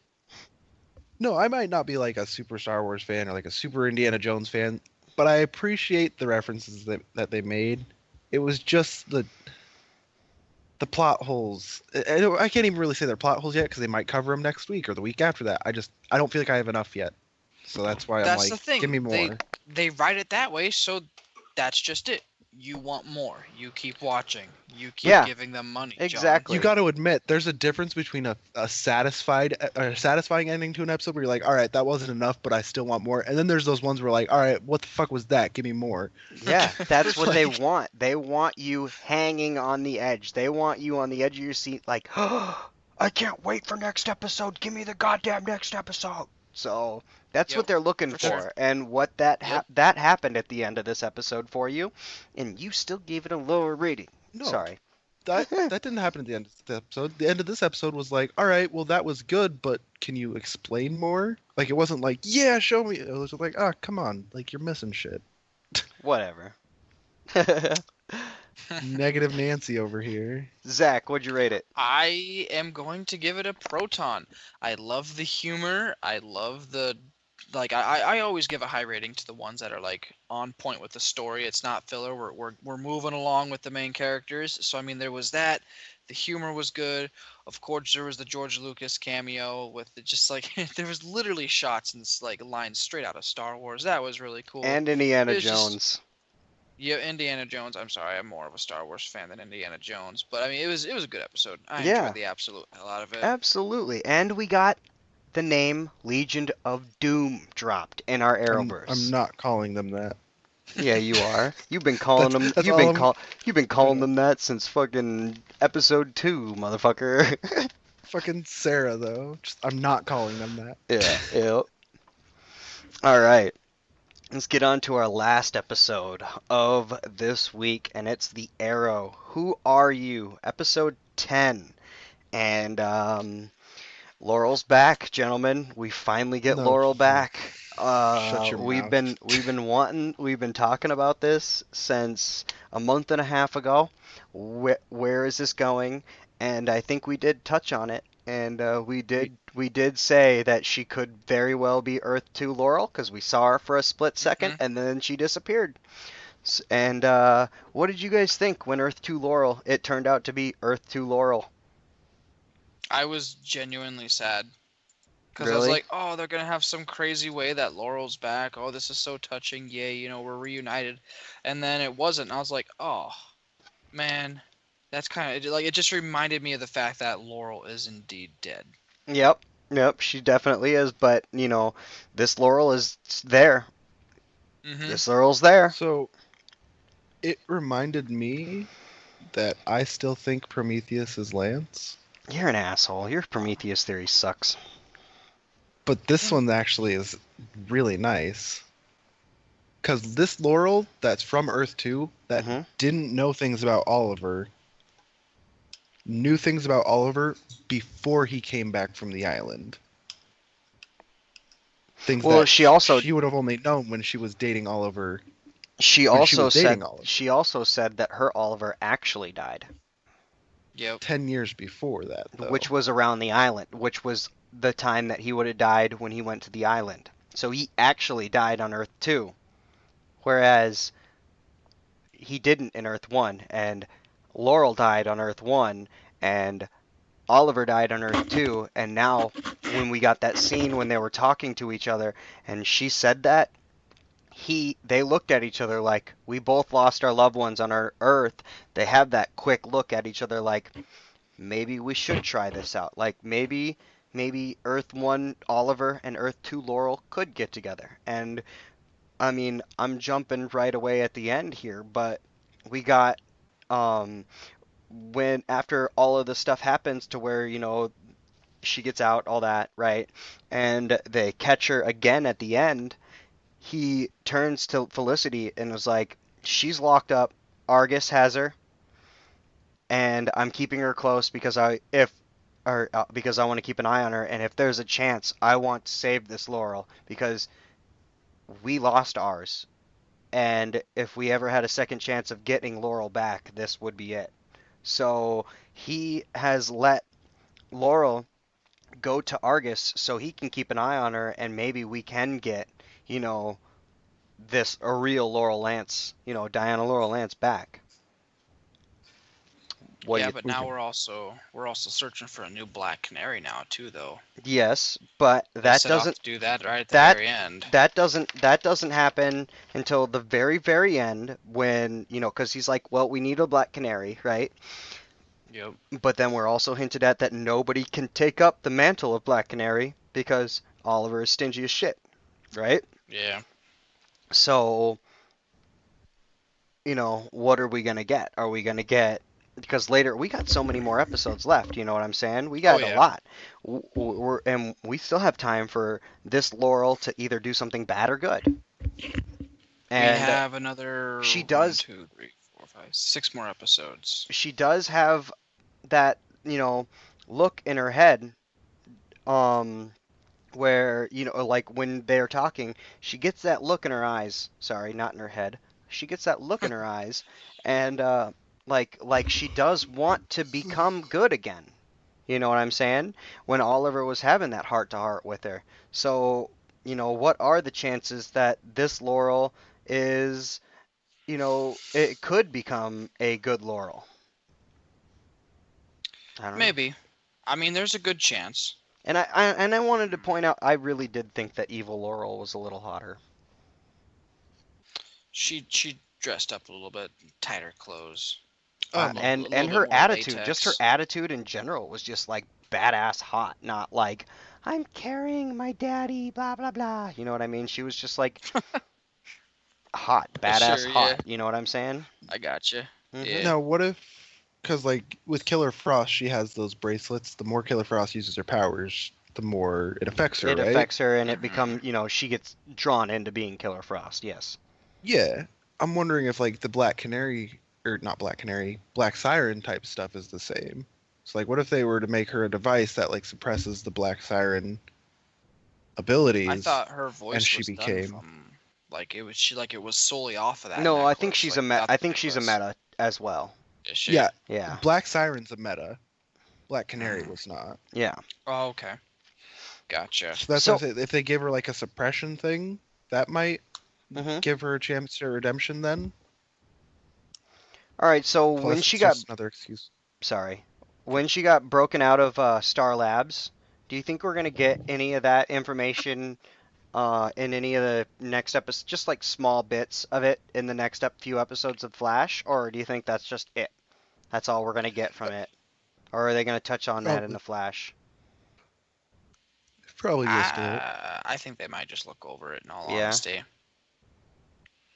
I say it's kind of something. So, if they are gonna touch base with it, they'll touch base with it on the actual Arrow, because that's when it's relevant. You know what I mean? Yeah. Well, I mean, it's relevant in Flash because she got broken out of Star Labs, and they just found out. Like, obviously this episode comes out after the Flash, so the events in this happen after the Flash. So when Laurel got broken out by Prometheus, they didn't know for a while until Cisco contacted Felicity and sent her the information about Laurel breaking out, and that's when, right after the whole party and Felicity did the thing with the cup and ran the DNA test and everything like that, and her paranoia actually came to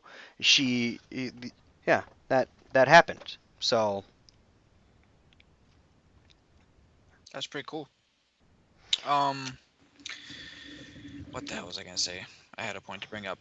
Prometheus, he is a goddamn beast. What a motherfucker to bring the doppelganger of your dead partner that literally you just buried her. It's not dead that ex-girlfriend. long ago.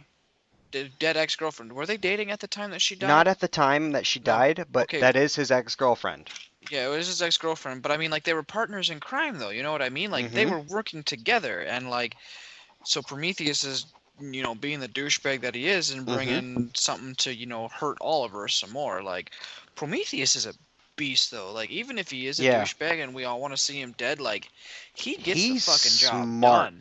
Okay. He's smart. Yeah. Now, one thing that a lot of people are looking over, though, how did Prometheus know that she was there?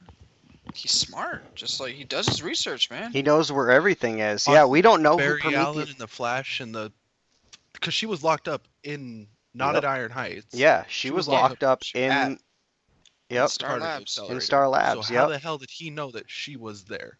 That makes no sense unless Prometheus he did knows his something about the fucking Flash. research. He did his fucking research. He is not the guy they think he is, and I'm thinking he's either Old Broadfa or Old League of Assassins.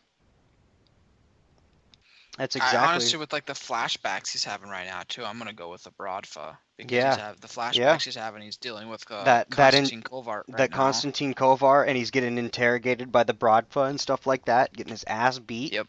All of that shit. Yep. That literally the whole time he was flashing back this episode, he was being interrogated and getting his ass beat the whole time.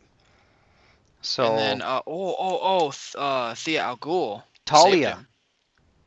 Sorry. I don't know why I said Thea. That's what I meant. Talia. That's Damien's mom, isn't it? Yep.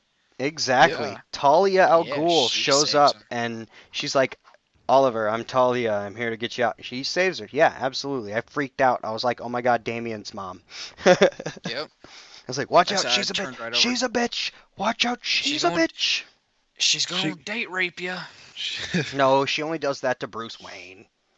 I was gonna say, Ollie already has a kid. Yeah, Ollie already has a kid. He doesn't need any other kids. That's another sad reality of this universe. we also had scenes with the DA. That Oliver hired his DA, district attorney, to help out Diggle and get through his whole thing. What? Punch me. Yeah, he was just like, punch me. Punch me. And then he got hit. Dude, he's so good at was everything. I was like, all of the scenes between Diggle and the vigilante or the DA or whatever. All of those scenes were amazing, and I immediately wrote down, I was like, oh, Oliver got the vigilante to help out Diggle. I'm so excited, and I don't know, I was just super excited for the vigilante Diggle scenes. It made me very, very happy because the first one, he was in there and he was like, well, we have a mutual friend, Oliver Queen.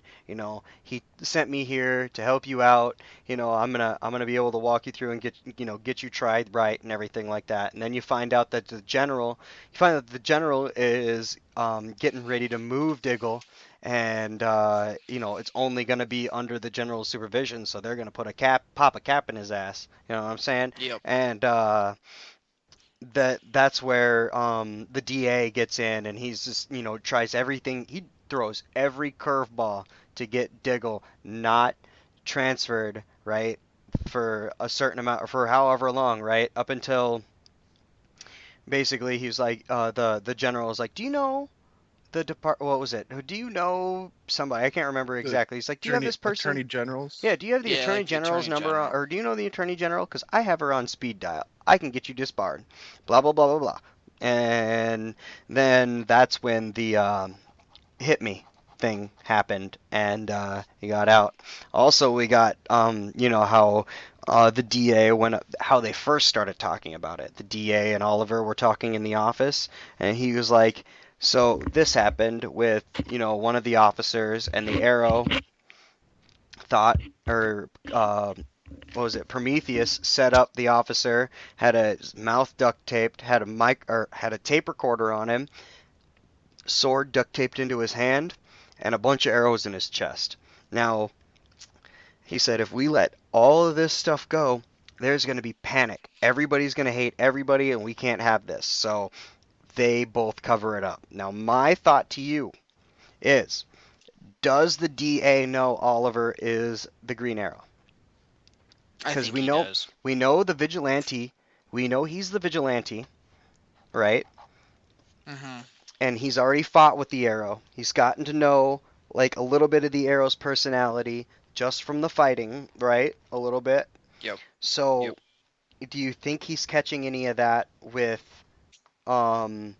working with Oliver and having to get around his secrets and stuff like that? Yeah. Because like Vigilante's sure. a lot. I think the Vigilante, like the DA, he's really good at hiding the fact that he's the Vigilante, but Oliver is not so good at it. Oh no, because like the vigilante, he's smart too. You can tell he's punched me in the face. I'm gonna name the exact code and citations that will allow me to do what I need to get done. He's like he planned that to a genius. T. Yep. Yeah. So you got to He think is he's on gonna see point. past a fucking hood. Yep. Oh yeah. Exactly. Like- and the face mask thing. Absolutely. I agree. It's not exactly a good disguise. I mean, let's be realistic here. Yeah, true shit. I mean, if I put a little mask that barely covered my eyes on and put my hood up, you guys would still fucking recognize me, wouldn't you? I mean, Zach, just put your fucking hood down. whatever. That's it. We're gonna quit our jobs and become vigilantes. So I got a quick question for you. We got Laurel and Felicity. The Laurel and Felicity scenes, all of those, right? Now, Yeah. is it just me, or did you guys think Laurel or Felicity was getting super jealous? I think she was. Yeah? That brings up something I was about to bring up. Was this the first time we've ever seen Felicity like actually training? No, She no. was going. This She isn't? she Okay. was training in past seasons too, and then Okay. she got her ass beat or whatever, and then that's when she was like, yeah, I'm better behind a computer. Okay. No, And then this time she was super jealous, I feel, and that's where she was, punching the punching bag and getting all pissed off, and then she set up. She put all the nanites in the water, and then she set up Laurel to get caught. What? I feel like she wasn't jealous because Laurel was back, like because Oliver got Laurel back. I think she was jealous because she had just lost someone. They didn't even get the time to grieve that loss, and they had then Laurel And then came back. It Laurel was came like, back. Yep. Yeah, because they kind of just looked over that he was dead, like just well over it. Mm-hmm. Yep. They didn't even, So- they brought it up like twice through the whole episode. Yep. yeah. So it wasn't that she was jealous of Oliver being happy necessarily, just so much that like everybody kind of overlooked her boyfriend dying. Mm-hmm. Yeah. So, also she had the worst staged punch I've ever seen filmed. I'm sorry, I had to throw it out there. Like when she went to go punch Laurel, and like they flipped the like the camera was right behind Laurel's head, and they flipped it behind Felicity's head real quick, and like you didn't even see arm movement or anything. Laurel just kind of fell. I was like, oh, come on, guys, at least It's put a some effort TV into show, it. man. Come on now. And yeah, man, Felicity was doing some hella shit during this one. She even was like, Yeah. she told the team to attack. Put them on a completely different line, and was like, I don't care what you guys say, attack on my that like she had some balls this episode, man. She was pulling out the team leader card all day. Oh Well, yeah. I mean, because like Wild Dog even said it. Like when mom and dad are fighting, what do? Choose sides? No, you just listen. Yeah, Just do it. mom and dad are going 12 rounds upstairs. And then that's Wild Dog what? and Mr. Terrific though Yep, this that's what episode. I wanted to get. That's Eh, my next question. That's my next thing I wanted to talk about is the Curtis and Renee, Wild Dog and Mr. Terrific. Those scenes, all of them, starts out with Curtis doubting himself. You know, and he's like, "I'm not really good for this team," and blah blah blah, and he gets all pooper peeved, and you know Poop waved. the husband's gone, and all that stuff, and you know, he wasn't having it, and then he threw Renee up against the wall and started screaming at him and walked off. Like, what were your guys' thoughts on all the Wild Dog Mr. Terrific scenes? I was. uh, Go ahead, Zay. John. I said it first. I say Mr. Terrific was kind of in a bad spot with just getting the shit kicked out of him, being put into a fucking coma and everything, and then his husband leaving him and everything. So I mean, like I can kind of understand where he was coming from with it. But it was kind of cool to see Wild Dog like actually, you know, like being there for him, like supporting him, be like, hey man, like it's cool. Yeah, you know, Wild Dog actually has like some sort of compassion to him. yeah, So, it's like the last person I think it'd be trying to help someone else out. You know what I mean? hmm Honestly, I don't think it was compassion at first. I think he was just trying to make Curtis realize like stop being an idiot. And Well- then as soon as Curtis was like, "Yeah, you're right. I should just believe in myself," Wild Dog's like, "Yeah, by the way, don't touch me. yeah. Well, Fuck your day up." no, well, Like- see, I think Wild Dog's got that dickhead person, kind of like what I got, you know what I mean? I got that asshole personality where I like, you know, I like people, I love you guys are my friends, but I give you so much shit. I talk shit about you, you know, right to your face. It's I endless. put you down all the time, Zach, you know what I mean? And Zach. you know what I'm saying? What? It's like When did it's this like happen? it's like Renee. It's like Renee and Curtis. You know what I mean? He was just like, you know, he was just trying to hit him with like he had thick skin, but he has thin skin. So you know he kind of broke a little bit and you know flipped and pushed him up against the wall. That's how I look at it. Like Curtis did have a soft spot. That's why he went out there in the first place and was like, "Let me walk with you." And then he started fucking with him because you know Renee has problems himself or whatever, and he does that shit. So, you know, I think I think that was him showing compassion or whatever, you know, his feels, if you will. I don't know. Yeah. He did remind me of Oliver though at the very end when he was talking to Curtis and he goes, "Yeah, but just seriously, don't ever touch me like that again, or I will mess your day up." Yep. And he's like, "Oh, that's a good." Oh, we're not not a joke. joking. Okay. Like, Yep. All right. So, without discussing the trailers. Oh, are you guys there? yeah. All right. What the hell happened to the stream? Something happened to the stream. Give me a second. Whoa, yeah, it did. Yep. We're back now, though. Are we back? Yeah, we're back. Oh, I don't see it on my screen. Oh well, let's get into it. Continue going. We get to the end before without discussing the what happens with you know the trailers or whatever. Who do you think the girl at the end is? Came through the portal. No, that was at the end of this one. They were sitting in a bar, and she threw two dudes out a Oh window. yeah, that's right. She threw yeah, the Yeah. portal was the other. She was sitting at a bar and she threw two dudes through the window. Who was that? Now, I don't know. I watched the trailer, so I know what she can do. But like, when you just watch the end of the episode, I couldn't tell. Like, I heard a scream, like a Black Canary type scream, but I didn't see any like sound waves or like glass Mhm. breaking from it. Like, Yeah. you just heard it, and then it looked like she threw him out the window. So I don't know if she's super strong or what. Well, it could be hold on, sorry. I'm trying to fix this Skype call back and get the stream back on. Sorry, guys. There it goes. All right. So yeah, it so could one- be Go ahead. it could be the guys when they were getting thrown, she was beating their ass. They could have just screamed, and that could have been the little canary cry or whatever you thought you heard. Them screaming as they go through the window because they were getting their ass kicked by a girl. Right? Yeah, I say that sounded more like definitely like a canary cry though. All right. Well, I mean, we I do say find out. Okay, hold on. Rate it. Proton. Proton. For Proton. Sure. It was a All great right. episode. We all got a good rating on it. Now we'll continue. All right. So merging that into the trailers, we're gonna go through the trailers backwards then. We do get her with the canary cry in the trailer, right? Yep. As they're Yep. and we see sneak peeks of them going, "Hey, we're looking for a new canary." They go through the military girl, they go through the other girl, and these are quick split-second scenes, and then we get this chick that's beating everybody's ass, and they already talk about her canary cry. What do you think? You think she's a black canary from Earth 3, or a Laurel Lance from a different Earth, or what? I think she's the canary from Earth 1. What do you 'Cause mean? Laurel Lance was the black siren, that one that got like the vocal powers. We haven't seen whoever got that from Earth 1 though yet.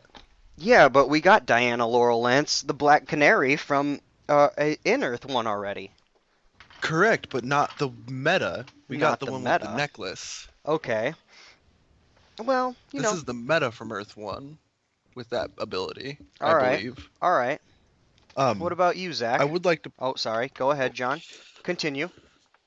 I just would like to point out at the very end of the trailer when she kind of just like shuts down Curtis, Oliver, and Renee. Mm-hmm. Oh, She yeah. was like, yeah, by the way, I'm just gonna have all three of your nuts, and they're just like, just look straight at the ground. They're like, ooh, ooh.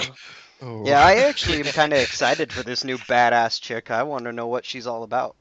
Zach, what do I've you never what do seen you yeah, thought? anybody- I'm not even sure if she could be a good guy or a bad guy because the way she was talking at the end of it, they're like, if you come near me again, I'm gonna, what was it, something with their nuts in a sack or something like that. So I mean, like, clearly she doesn't want to be messed with. So I mean, if they piss her off, she could retaliate. You know what I mean? Yeah. So, but as for her identity, I have absolutely no clue.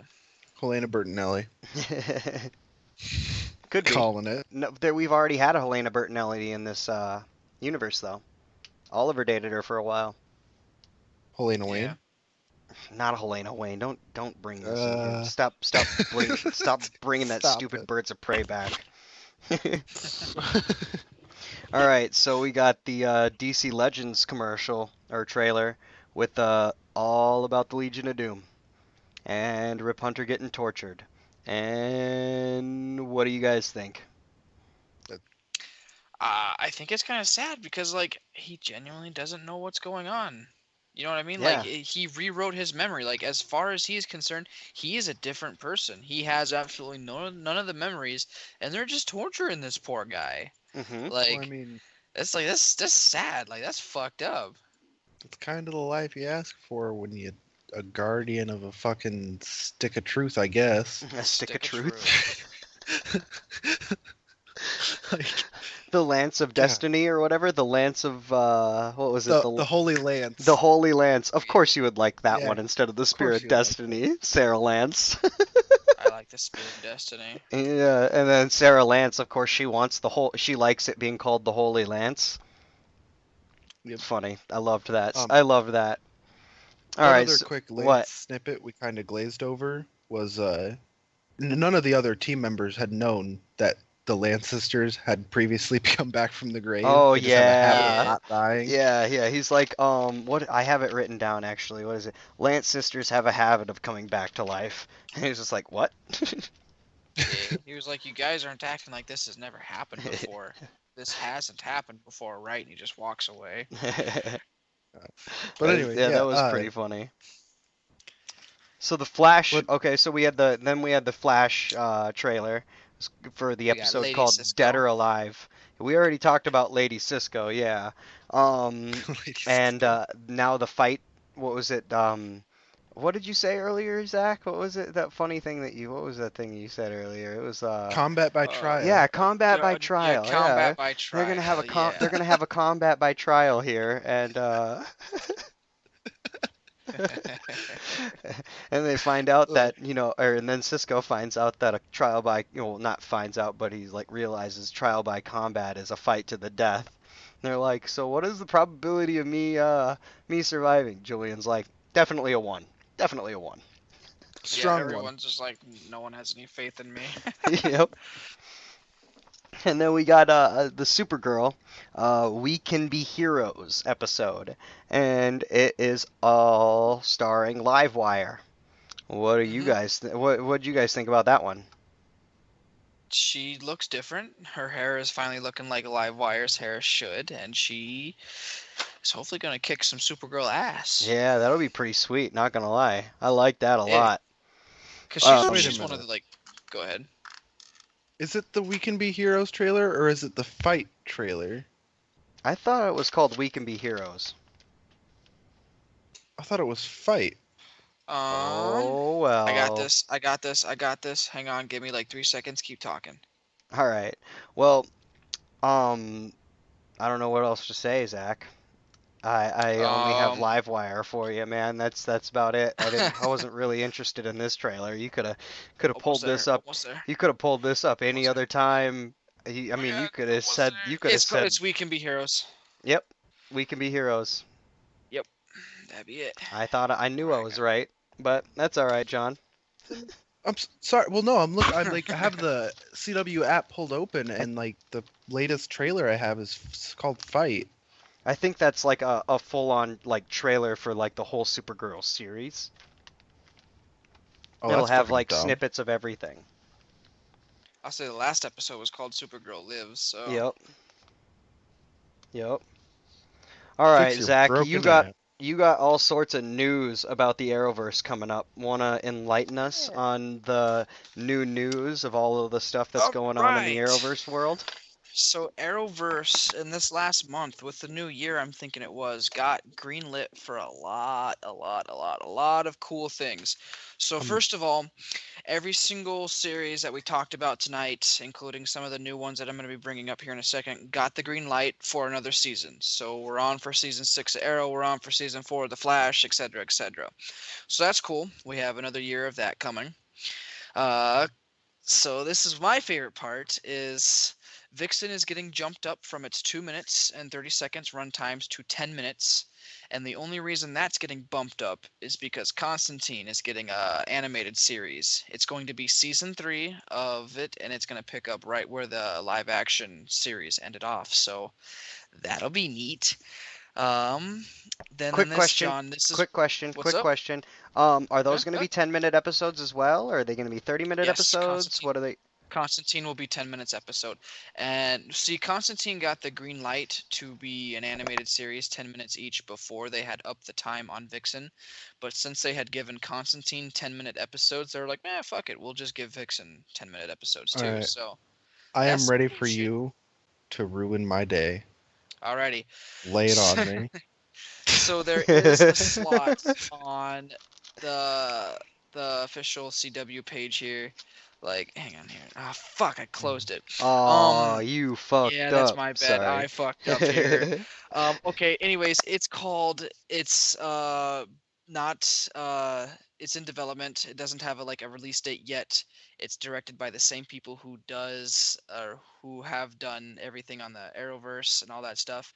It's called the Freedom Fighter. Yeah, wait, hang on here. Freedom Fighters: The Ray.